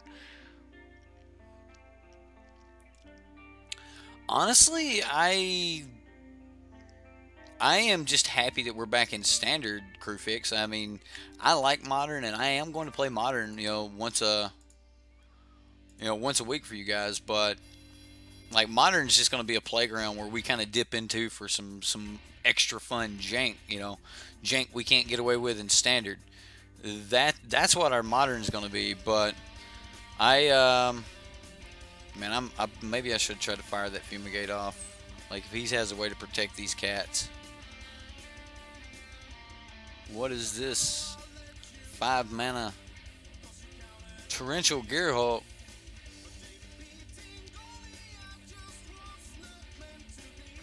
So what are we looking at with the Gear Hulk here? We're looking at 3, 8, 9, 10, 11, 12. Okay, that's not lethal. He does get 3 cards back in hand, though.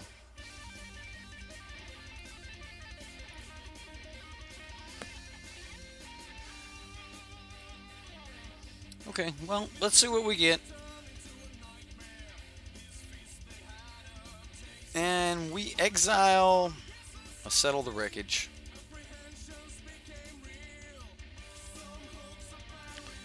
Well, let's find out what happens.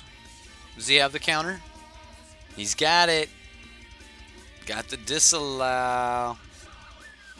Well, that's going to be it. So our punt this game was the turn that we went for the cast out to get the abandoned sarcophagus. It was not important when we should have wiped the caracals off the battlefield. That got us. What's up, Matt? Yes, sir. We are live. Got one more deck we're going to run after this one.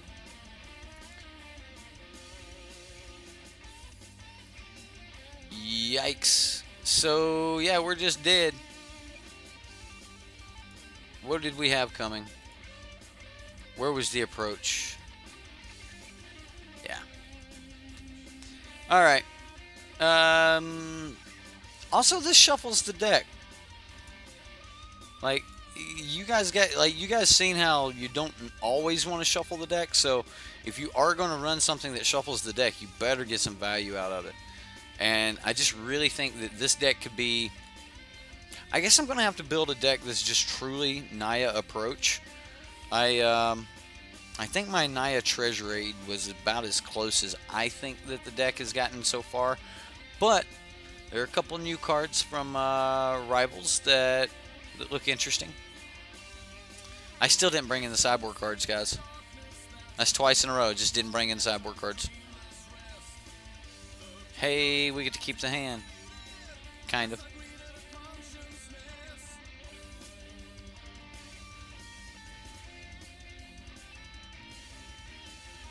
So... it's a horrible hand. Yeah. It's just nothing to do. This is better. At least we got something to do, and we got double approach. So, yep, that's a land. That's all we want. Just land. Let's do this right.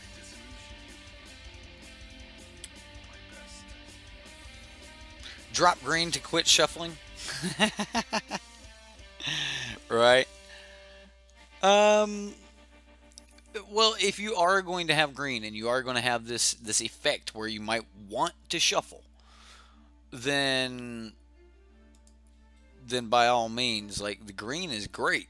It's just you don't need. There's certain parts of it you just don't need. I don't know. I think Sheffet Monitor is probably one of the better pieces of ramp in the Naya Approach deck because you can cycle it to ramp on the same curve as Settle the Wreckage, and if you need to cast it and you got that Sunbird's Invocation now, that's a 6-mana spell. You know, like you're casting a real spell there. So I mean, that's a thing.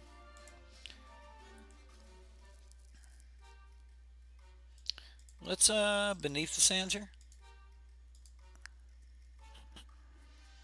and what do we want? Probably another forest. And we'll pass the turn. So he has to hit his land drops, and he has got to be able to counter the second approach. Oh wow, he's got to be able to counter this too.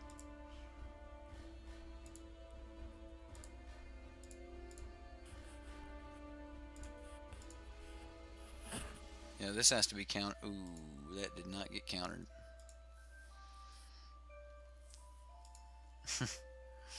No, we'll not cast the second, Chandra. This game could be over, ladies and gentlemen.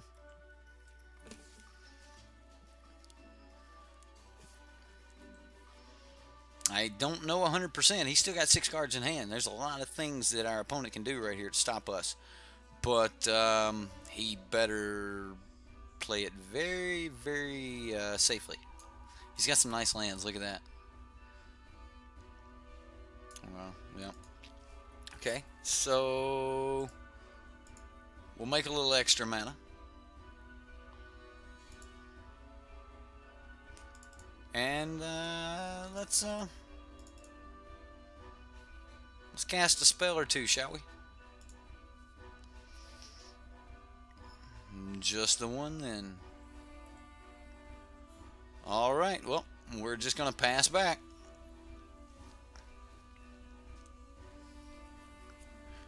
Renewed faith.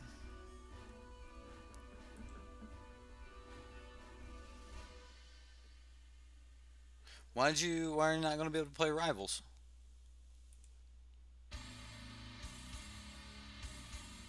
Dude, if you guys just rent, like, the description is in the box. Just rent your cards online. You get to play with everything. Play with everything forever. Oh my god, he's tapping out. He's gonna just 1, 2, 3, 4, 5, 6. Untap land off top. Untap land off the top. This is not it.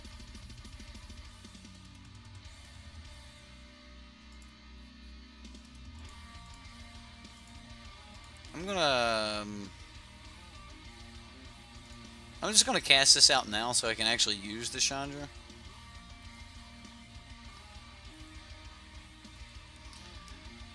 I don't know how I want to use it though. I think we just tick up, right? Yeah. There's nothing else you can do really. Like we can't really cast anything out. So yeah, it's the only option. You missed pre-release because you're sick and have a camp out over draft weekend for the Boy Scouts, and you don't have MTGO.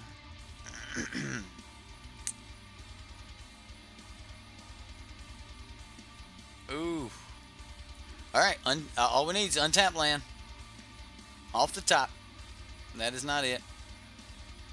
Well, we'll keep doing this little charade.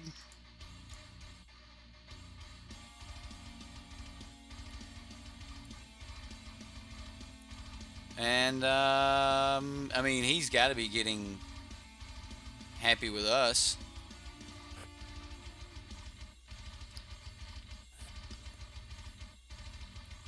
Game! Good game, guys. It was a good game.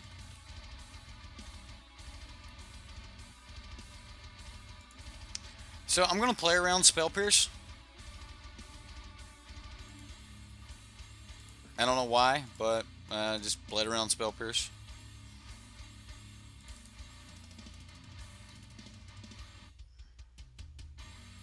That's too many cast outs. It is too many cast outs. It is. It's too much. It's just too much.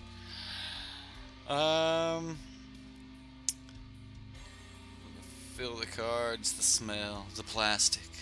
Right. The way that fresh sleeves shuffle. The way you have to push the air out of the new sleeves or they just keep falling over. They're made of cardboard. Alright. Alright, let's go talk about this Naya Approach deck for a minute.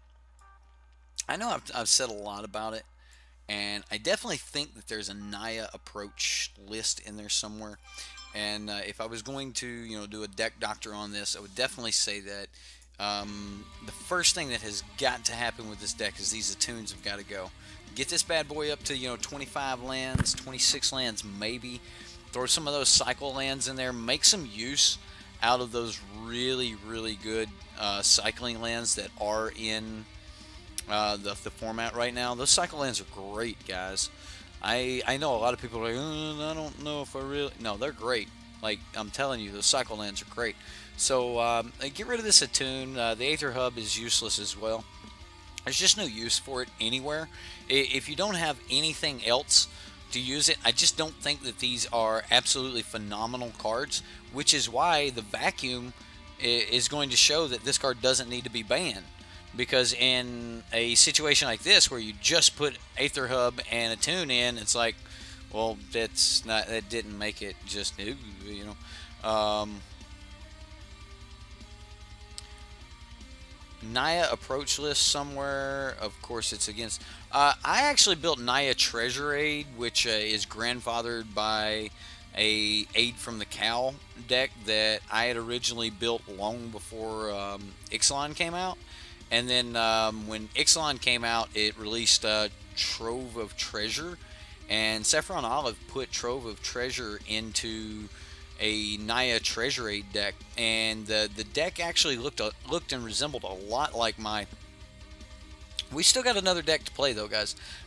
Resembled and looked a lot like my old Aid from the Cow deck, so I definitely, you know, used the backbone of that Aid from the Cow deck, and then the idea of adding Trove of Temptation to it to trigger Aid from the Cow, that 100% come from Saffron Olives.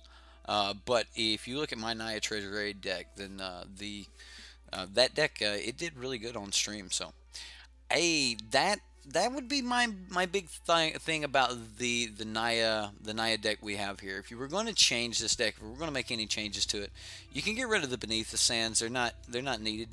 They're it's actually probably not what you want to be doing on turn 3. The Attune with Aether, I would just rather see them in the land base as some good cycling lands. And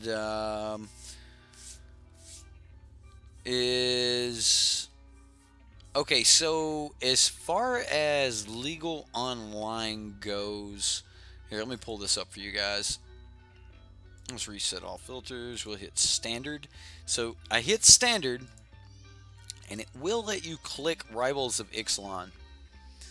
And I've got a couple cards from where we should do a $10 shopping spree and see how much of the set we can get for $10. I might do that. I might do a live stream where we do a $10 shopping spree and go for the set and see just how much of the set we can get. Normally you can get like majority of the set online for about $2 or $3. Like, you can just collect all the commons and uncommons, so you just don't even worry about that anymore. And then when you do things like that, you can use like the cheapest package in Manatraders just to rent the rares that you're missing, and it really stretches your mana hours and things like that. But yeah, the deck is, I mean, the cards are visible. Like, we can already pull them. Yeah, you can put them in a deck and they no longer. So yeah, just like in regular Magic, the moment pre-release is out, you can technically start shoving those in your deck. So I guess Saturday, if you played any standards starting yesterday, if you had your Galtas, you could have those. You could be running those. I know this coming weekend, if you guys are going to F&M, if you have your Galtas and things like that, if you're wanting to play a Galta deck, you can do that. Before everyone else gets a chance to start playing them, you can. But yeah, we might do a little shopping thing where we just go try to collect all of the rivals cards and just see how much we can get for you know, like $10 or something like that. See if we can get all the commons and uncommons. But let's jump into our deck 3, and looks like I've got about 45 minutes left here. We can play this deck. We can talk, answer some questions, whatever it is you guys want to do here for the next 45 minutes to an hour. All right, so I guess we need to talk about the deck. Like, what are we playing? Maybe I shouldn't tell you. Just play the deck and then let you guys look at it and see. Okay, so this one does have the Aether Hubs, and there is instantly a reason for it. If there was no other reason, then this would be enough. Putting surplus energy into allowing you to kill bigger bodies is just always nice. And I think that's going to be one of the only uses for it in the main board. Maybe one of the only uses for it in the deck. Let's see. Nope. There is another use for it in the deck, and it's the blue Harness Lightning. So, yeah, instead of killing your creature, you pay its converted mana cost, and then you take the creature. So, alright, this is a Grixis Amulet deck, if you guys haven't noticed that yet. I remember brewing Amulet. I did too. I have brewed a couple Amulet decks, and I've got a friend that really, really likes the Amulet archetype, the idea of Amulet decks, and he's actually played around with it a lot. I have yet to play with this card, Metallurgic Summonings. It's been in a couple decks that, you know, I've played, but I've actually yet to build around it, and every time I read it, I keep asking myself, why haven't I just went crazy with this? I don't know. I don't know why I haven't went crazy with this. It seems like it is the perfect control finisher.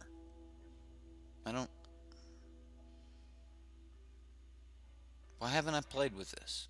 Anyway, the deck is a lot like what we just fought against a little bit earlier.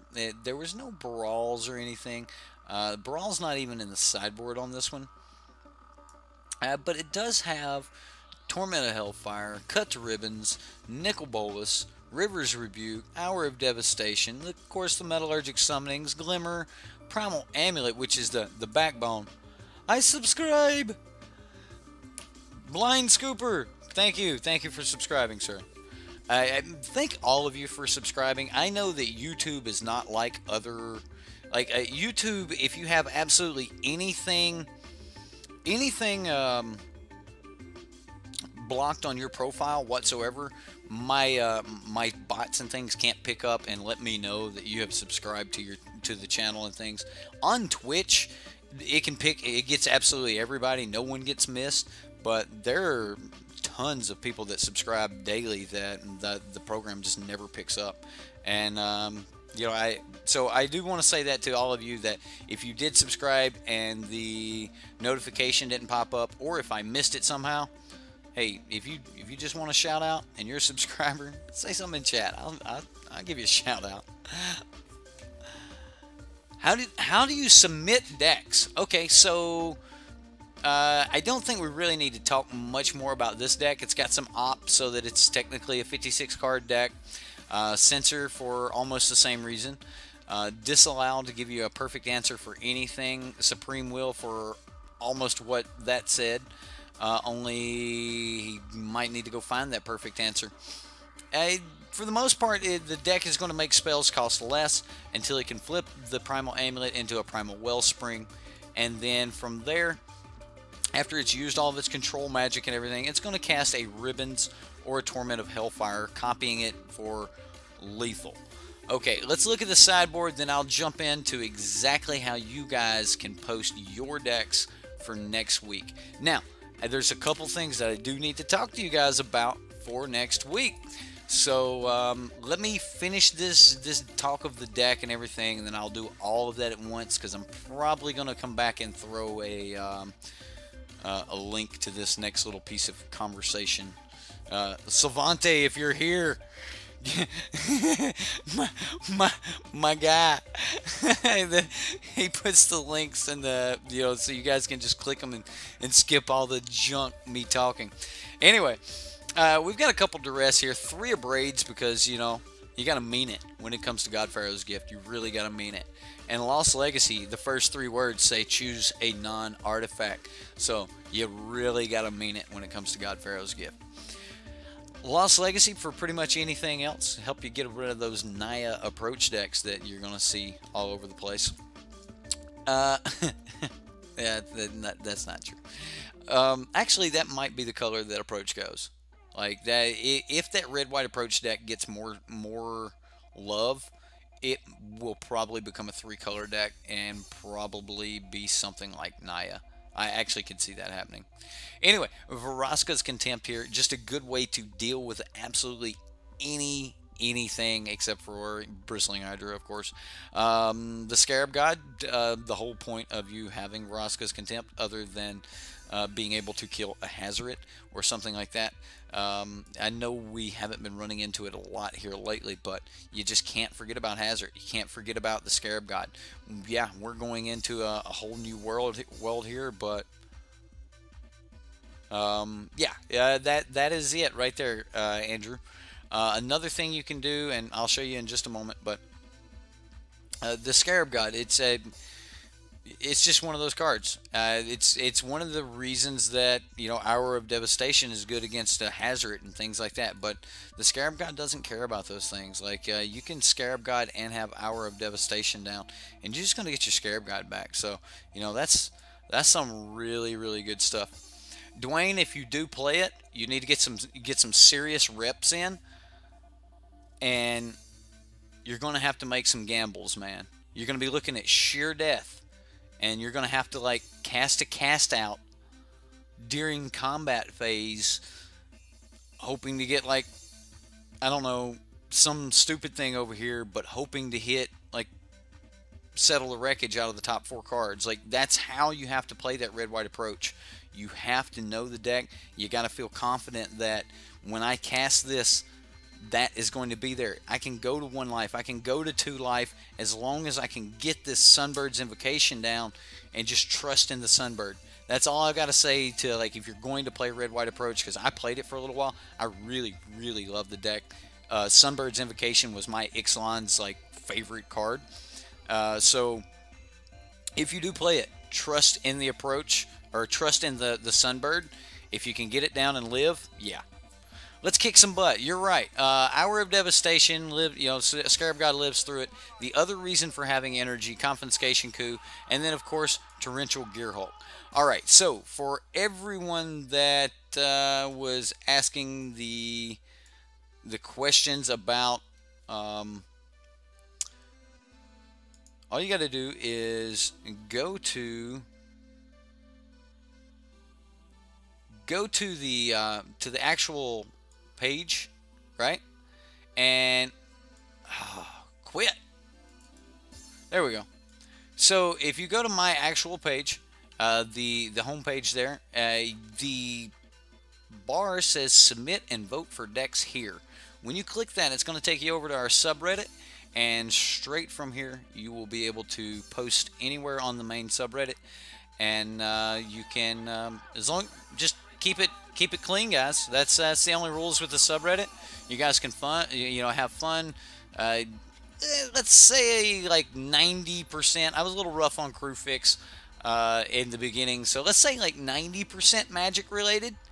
Nothing belittling anyone or anything like that. And as long as it stays that way, I'll try not to have to crack down on our rules and things. We'll keep things light, and I will press buttons if someone makes me click a button. It'll hurt me very badly to click a button. Anyway, just be adults. You know the community. Like, you belittle people, then it's recorded. Like, we can see who's belittling people in the community. Then you just won't be welcome in the community. Insert like drama comment here. Alright, that is where you can post your deck for our Subscriber Sunday. All you gotta do is click right there. It'll take you to the Reddit. All currently posted decks, guys. Alright, this is the big one for you guys who have already posted some decks and they haven't been played yet. You're going to have to repost them. Now that Rivals is here, you're going to need to either update those or at least just repost them as a new deck. So next week, I will not pull a deck that is older or that was submitted before January 10th. So anything from January 10th forward will be eligible for Rivals of Ixalan Subscriber Sundays. But one of the things I'm just going to do, I'm just not pulling Ixalan decks for Rivals of Ixalan Subscriber Sundays. And I think we're going to try to keep that as a running theme. It's a new set. We're a standard channel. Stick with standard. Update your decks. you know, we're supposed to update decks, and that's probably something we're going to be doing a lot of here in the future is updating some decks. There's a lot of cool little inner cards and interactions and things like that. So if you guys do want to submit your deck so that it can be played, then just do that right there, and make sure that it's a deck that was submitted after January 10th, and it is eligible.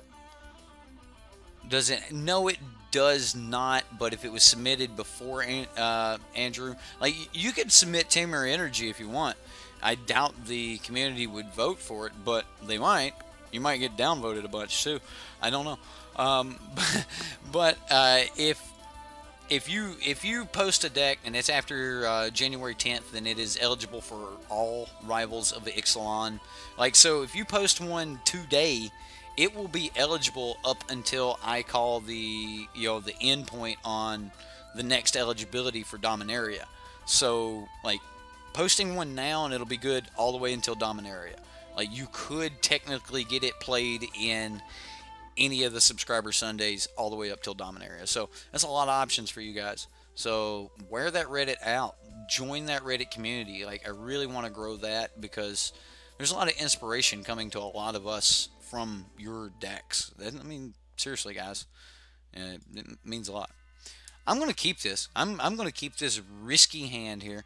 2 mana. We've got some Primal Amulets. We might actually get to do some things. If we can get some more land here, we can probably get into Glimmer. So we'll see. I mean, I could always censor next turn. Cycle the censor. We get to 3. I can draw for land. Okay. So you guys are about to see some merfolk. Like, somebody has went and grabbed the new cards. There's a hub. I like the hub. Yes, I understand that I could have played the island on turn 1.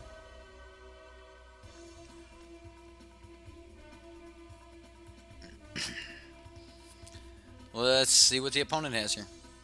This is a really good turn too. Other merfolk get, +1/+1. So it's like, bam, deal with this. When this enters the battlefield, create a merfolk with hexproof. Wow. Mean little things, aren't they?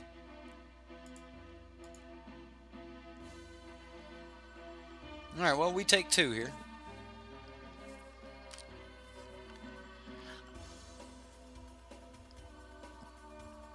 Oh, sweet. What colors are you submitting, Crew Fix? Black or black-white or mono-white?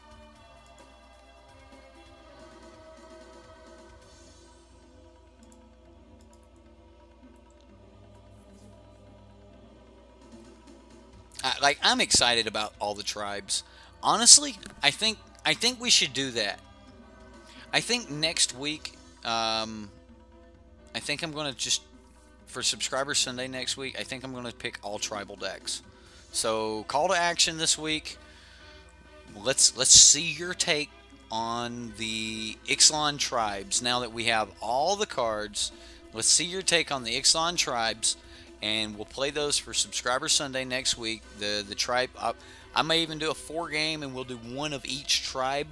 The deck that gets the most votes from you guys will get played. So next week's Subscriber Sunday is going to be Tribal Edition, and that's what's that we're doing. That sounds great. I love that idea. Flying Tribal.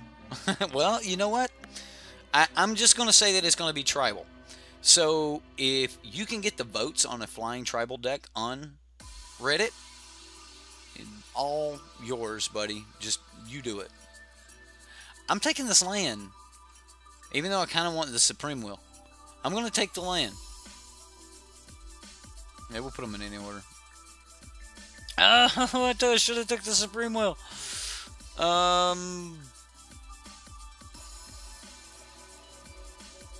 I'm just going to play the Primal Amulet. I think we just get down as many Primal Amulets as we can and just go. Gearhulk Tribal. I love Gearhulk Tribal. I have Mardu Gearhulk Tribal. Can I enter that?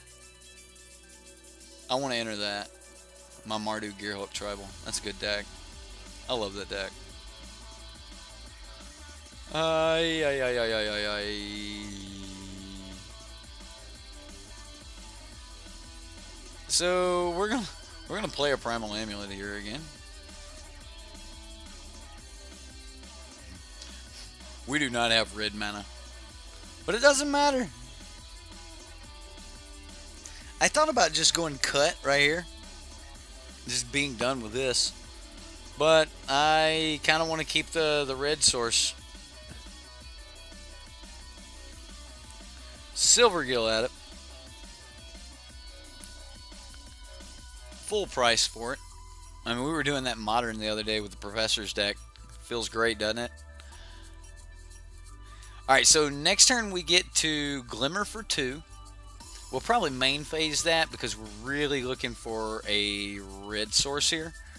So I'm just going to main phase this Glimmer and look for a red source.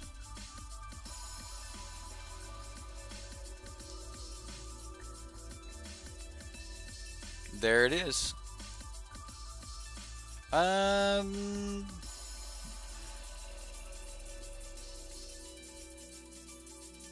Yeah. Actually, that's really good. So, man, we get... Alright. Wow, the power of...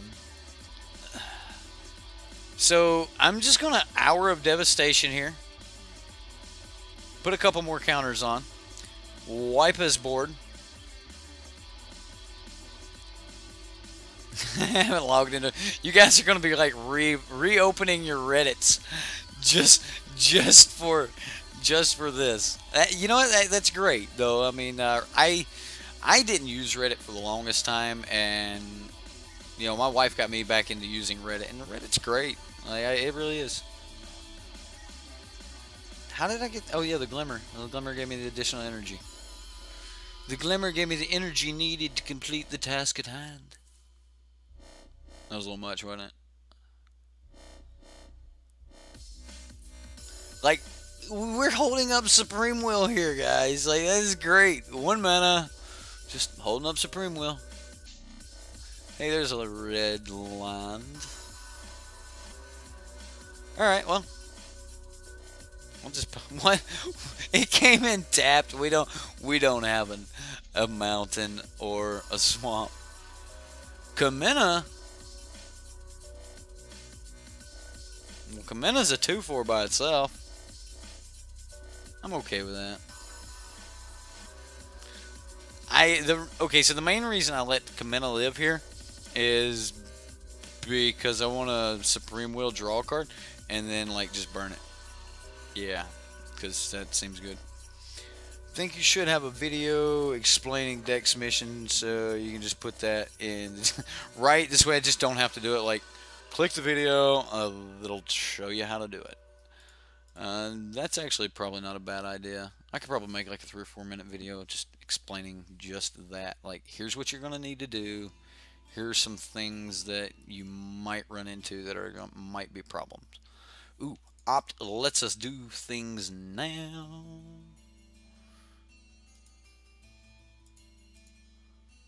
Boom. Boom, shakalaka. Yes, let's transform them bad boys. Oh, give me a Glimmer. I'll keep it. I ain't scared. I ain't scared. I'll torment a Hellfire for 1 billion. Black. Black. I wonder if he's got counter in that deck.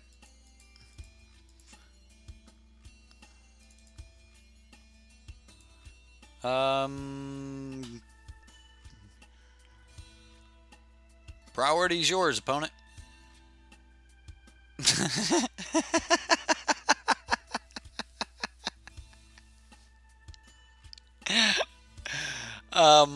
Good job, merfolk. Way to keep the pressure up.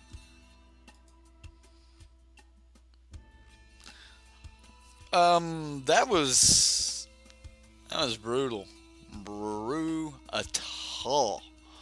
What are we killing Merfolk with? We're wiping the board with all those pesky little folk. That's the only change I want to make. I just want that extra hour of devastation in.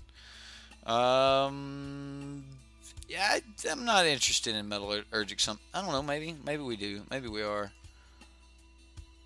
Maybe we just don't want them to replay everything. I don't know. So Merfolk seems real. It's a TCG player build. Standard Storm? What? What? Oh, you talking about this being Standard Storm? Yeah. Yeah. Copy, then copy again.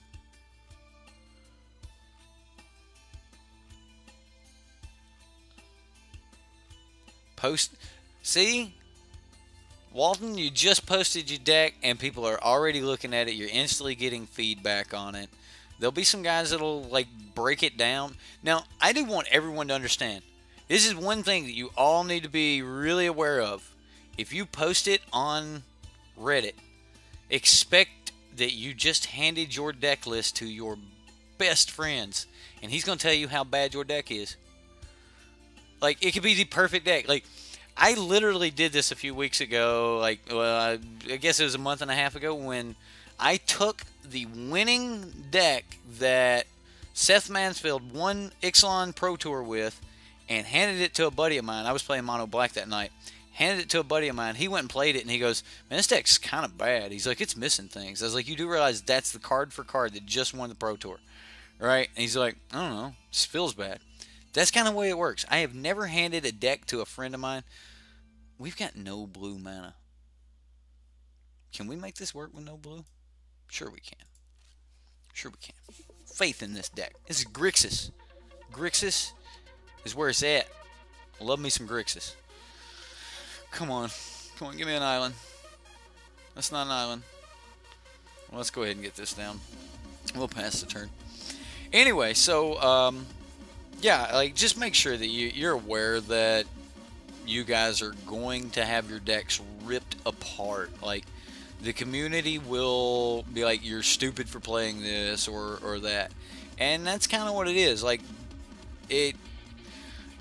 okay, maybe not like calling each other stupid or something, but this is a stupid play, or this is a bad play, or something like that. So beware that you post your deck, it will be scrutinized, and if you will sift through half the crap that the community will throw back at your deck, you'll probably find a couple really good pieces of information in there that'll help you take your deck to just that next little level. And that next little level, that's 100% what this is all about. Like, helping us all reach that next little bit. That's what this is about. That's what this entire community is about. Like, growing, learning to play better, learning to make less mistakes, learning like to not forget about the stops that you put up. Why do you have each stop? Like, to learn about things. And, when you guys call me out on my punts, or, you make me a better player for trying to avoid punts and things like that, I hope that you can also do that to each other by helping each other become better deck builders using the Reddit. And, the side of it I have, I'll provide. So that's what the Reddit's all about, and that's what the community's all about. So if you're watching right now and you haven't subscribed to the channel, you should probably hit that button. Like, this is one of the Magic streams that you probably want to be part of.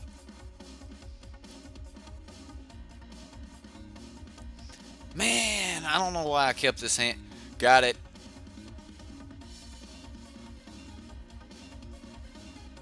We have to play it tapped. It's broken. That's bad. Alright, well.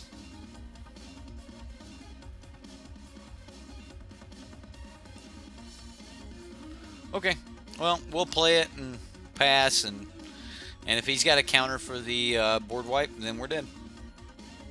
I mean, it's just that simple. If he can counter our turn 5 board wipe, then we're dead. So we take 1, 2, 3. Ooh. What does he want to do? What can he do for 3? Maybe he wants to tap them to draw cards?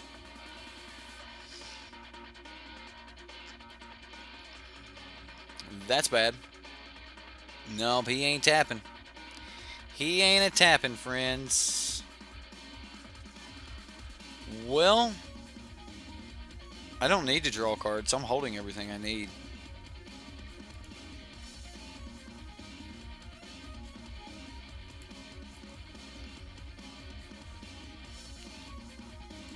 So I'll just play the Ruminant Runes and just play the Amulet and pass. This way he's safe, like he knows that he can just play whatever he wants. 1, 2, 3, 4, 5, 6, 7, 8, 9. We're just dead. Yeah, we're just dead. We're dead anyway. Sorry, I just hadn't done the math yet. You dead. Alright, so let's take a look at what we have here. I think we're probably going to want some Abrade. Just a little bit of extra kill. I don't think I want the disallows. It's a little much. I'm going to come off the metallurgic summonings. Does Vraska's Contempt make it into this? I don't think so. I'm a little bit worried about hexproof bodies and such like that, so yeah.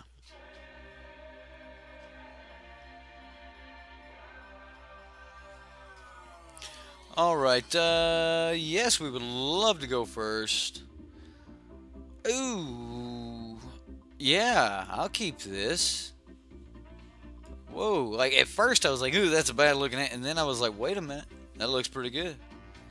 If I can opt at the end of turn 1, and then turn 2, I might be able to cycle a sensor. Like, I'm going to get to look at a bunch of cards here. Alright, so we get a 1/1 that can't be blocked. That's pretty cool. I like that. Like, I like all the fish that can't be blocked. Ooh, another sensor. Yeah, let's put that on top. I'm good with that. A Glimmer. Okay. Well, this gives us enough time to just sit and wait on land. So when he goes to play his Lord right here, we just Glimmer that. Nope, not a Lord. Maybe Lord. Yeah, it's a Lord. Or not Glimmer it, but censor it. So yeah, we're just gonna have to play the hey, we're gonna wait for our cards, or wait for land. So land, hey, yeah. All right, well, we'll just pass. So if he just like misses land, no, didn't happen. Okay, if he just doesn't cast anything, I'm gonna Harness Lightning this at end of turn. I'll take the 1 damage first, but I'll Harness Lightning at end of turn to bank some extra energy. Ooh.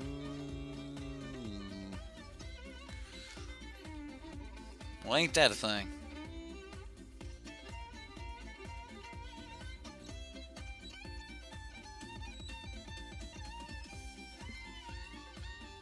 Ain't that a thing?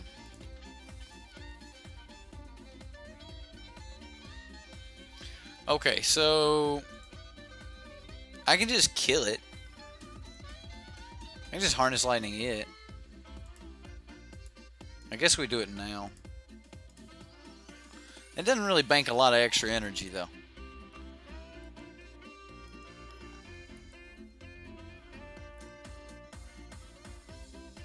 Not what we're looking for, God Pharaoh. Not what we were looking for. Alright, well, we'll just... Yeah, there's some call to just cycle the sensor right there. But if you don't hit the land, then we're...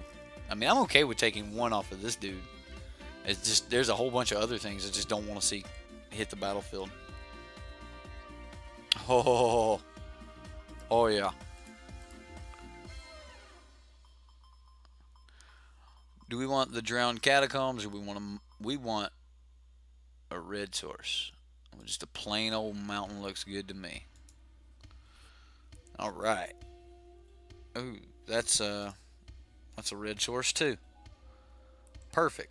Alright, well now we can Glimmer, and we're on our way to go digging for Hour of Devastation. Like, that's pretty much the point right now, is to dig for an Hour of Devastation.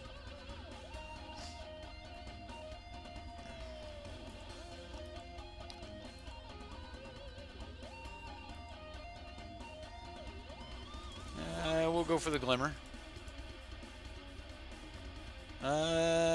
Primal Amulet, we'll put that on top. We'll put this on bottom. So we get an Opt and a Supreme Will. Okay. Well, we'll leave open... We'll leave open a blue source here, because that's going to let us keep open Sensor and Opt. Could've, like, if I had like a red-blue, then I would have been able to leave open a Braid Sensor, but I don't think that's even in this deck. Deep Root Waters. Ouch. Yup. And now whenever he casts one, so yeah, we're definitely on the dig plan here. Kapala. Alright, spells your opponent's cast that target a merfolk you control. Okay. What's the other line? Abilities your opponent activate that target a merfolk you can... Okay. Yeah, so I have to target a merfolk before it's a problem. Let's just Opt now. I'm going to go ahead and always yield to the Primal Amulet. And do we want that land? I don't think that's the land. Found it. Got it. And he's tapped out. One card in hand. Poor fella. Man. That's bad news bears for him. I don't know. I mean, he might be able to come back. Like, it could happen.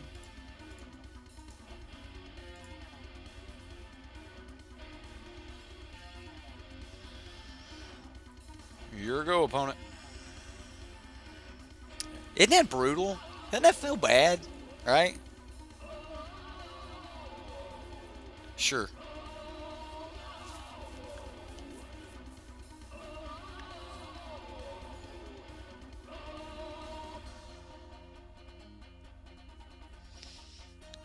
One, two, three, four, five. We only have five. We're still way off of making the fish prey. Fried fish, yeah. And we're definitely at a fish fry right now, sir. Definitely at a fish fry.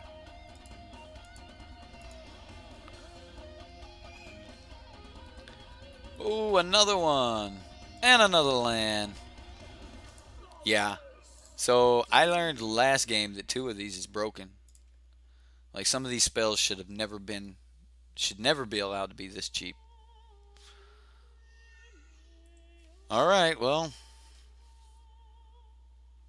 Now we just respond to, like, triggers and things. I think the first response is I just, like, kill this in response to whatever it is he tries to play when the Deep Root Waters trigger goes on the stack. Wow, that's a...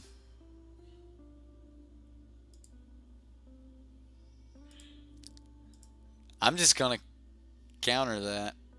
And then I'm going to braid that.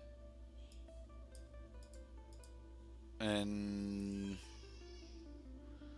then we're going to transform a Primal Wellspring, and we're going to have 1, 2, 3, 4, 5, 6, 7 mana.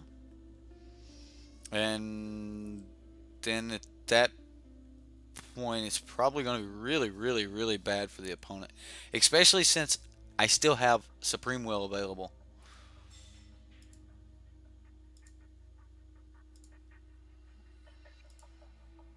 No, I don't have Supreme Will available. Ah, yes, that's right, because I only have 1. Yes, that's... What a thing, what a thing. So do we want to play Godpharaoh's Gift here? Do we want to, like, copy a Supreme Will and draw some cards? Right. Okay, okay. Well, I don't know what I don't know why I asked.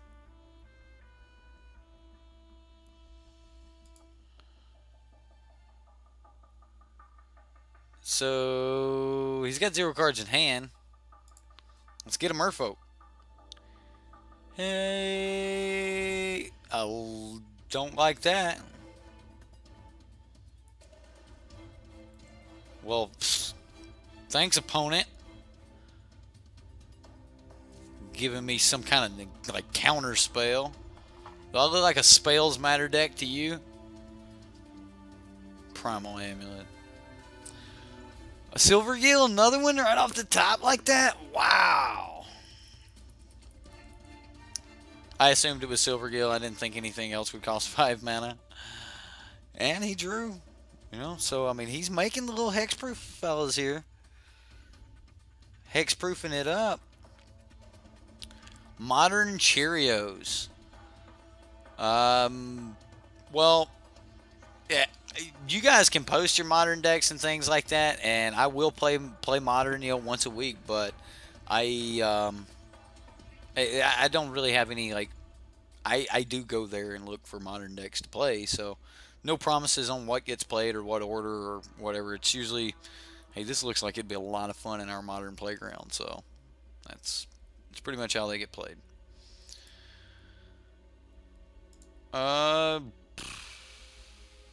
Yeah, let's just do this. Sure. We have an island, so I want to do this.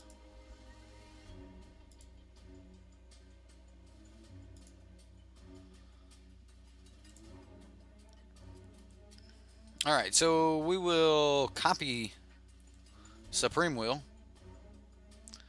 There we go. Now we're talking. And we'll do that in any order. And now we just need some way to flip this other one. Ooh, look at the other Supreme Will. Isn't that sweet?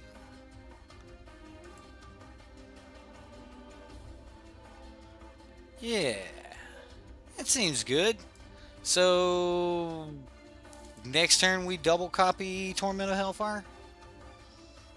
Yeah. I like that. The dream is over. Yeah, the dream. Like whatever he was dreaming for, there was never a point where he had control of this game, but in game 2 he did. In game 2, like, we just had no blue mana early enough, and it was bad times. So this is, I feel bad. I'm gonna draw a card. That's no longer an artifact or an enchantment. Doesn't that feel bad? Right? Like, doesn't it though? Like, now we get to double copy Glimmer at end of turn. But opponent, why'd you scoop? I was just about to double Glimmer. Oh. One of those things, guys. One of those things. I tell you. It is fun. Control is fun when you're in control. But when you're not in control, control is not fun at all. So,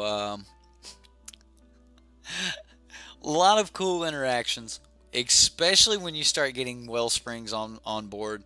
If you're an Izzet fan like me, then you'll absolutely love one of these Grixis Amulet decks.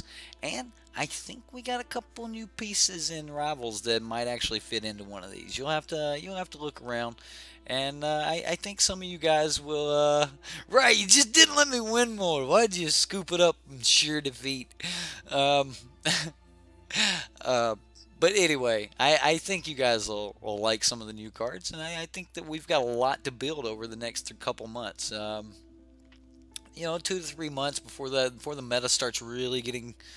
Like, I'm thinking we got at least, you know, a month and a half before the meta starts getting stale again, and at that point we'll be begging for something to take us out of everything. But the prayers for now is I'm just going to hope that something deals with Teamer Energy. Now, granted, that ban list is coming tomorrow, so you know, we will see if there's going to be some bannings or not.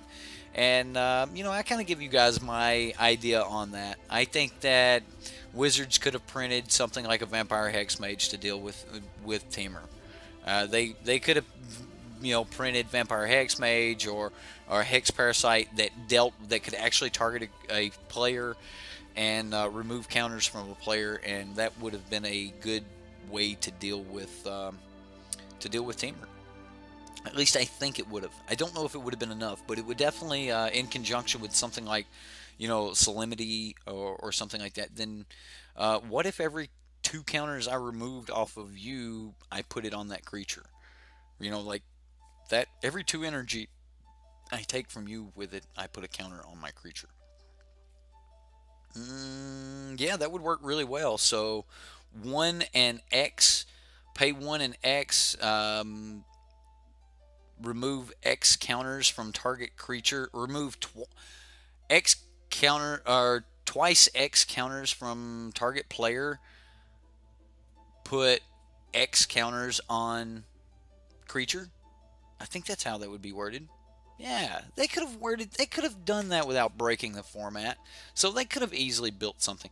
So honestly, in my humble opinion, if we do see bannings tomorrow, then they're knee-jerk reactions. They're knee-jerk reactions that, oh no, everyone thinks Standard is being ruled by a particular deck. Well, that's because we as people tend to play what is winning. And for the most part, it happens. Teamer Energy starts winning, red deck starts winning. That's what a majority of people are going to show up with. So those decks are going to make a lot more numbers, but they're getting a lot more play. That being said, guys, we know Teamer Energy is playing, like, topping everything. It is in everything. So remove all counters from creatures and players. How much would that cost, though? That better be like 4 or 5 mana. 2 mana green sorcery. Yeah. Yeah, 2 mana green sorcery. That would have defeat Teamer. Absolutely. Absolutely. Alright, guys. Well, that was our show for today. I hope you guys liked our Subscriber Sunday. Thank you so much for helping us get to 1,000. You know, share the videos. Let your friends know. Tell them, hey, come hang out in the stream with us. Whatever. And we'll keep growing this thing and just see where it goes. Flexibility on the schedule, but I am going to try to maintain the schedule. You know, Sunday through Thursday, I'm going to stream. Saturdays are still. I'm just going to make that my free day, where, you know, you might get a stream, you might not get a stream. It's all based on, you know, on me. If I have family in town or I got something I got to do, then I'm going to go do that. So, thank you, everyone, for coming out tonight. Absolutely, everyone. I have had absolute blast. So, I'll go ahead and say it, because it's over. I've had fun. I hope you had fun. We'll see you next time here on the Sideboard.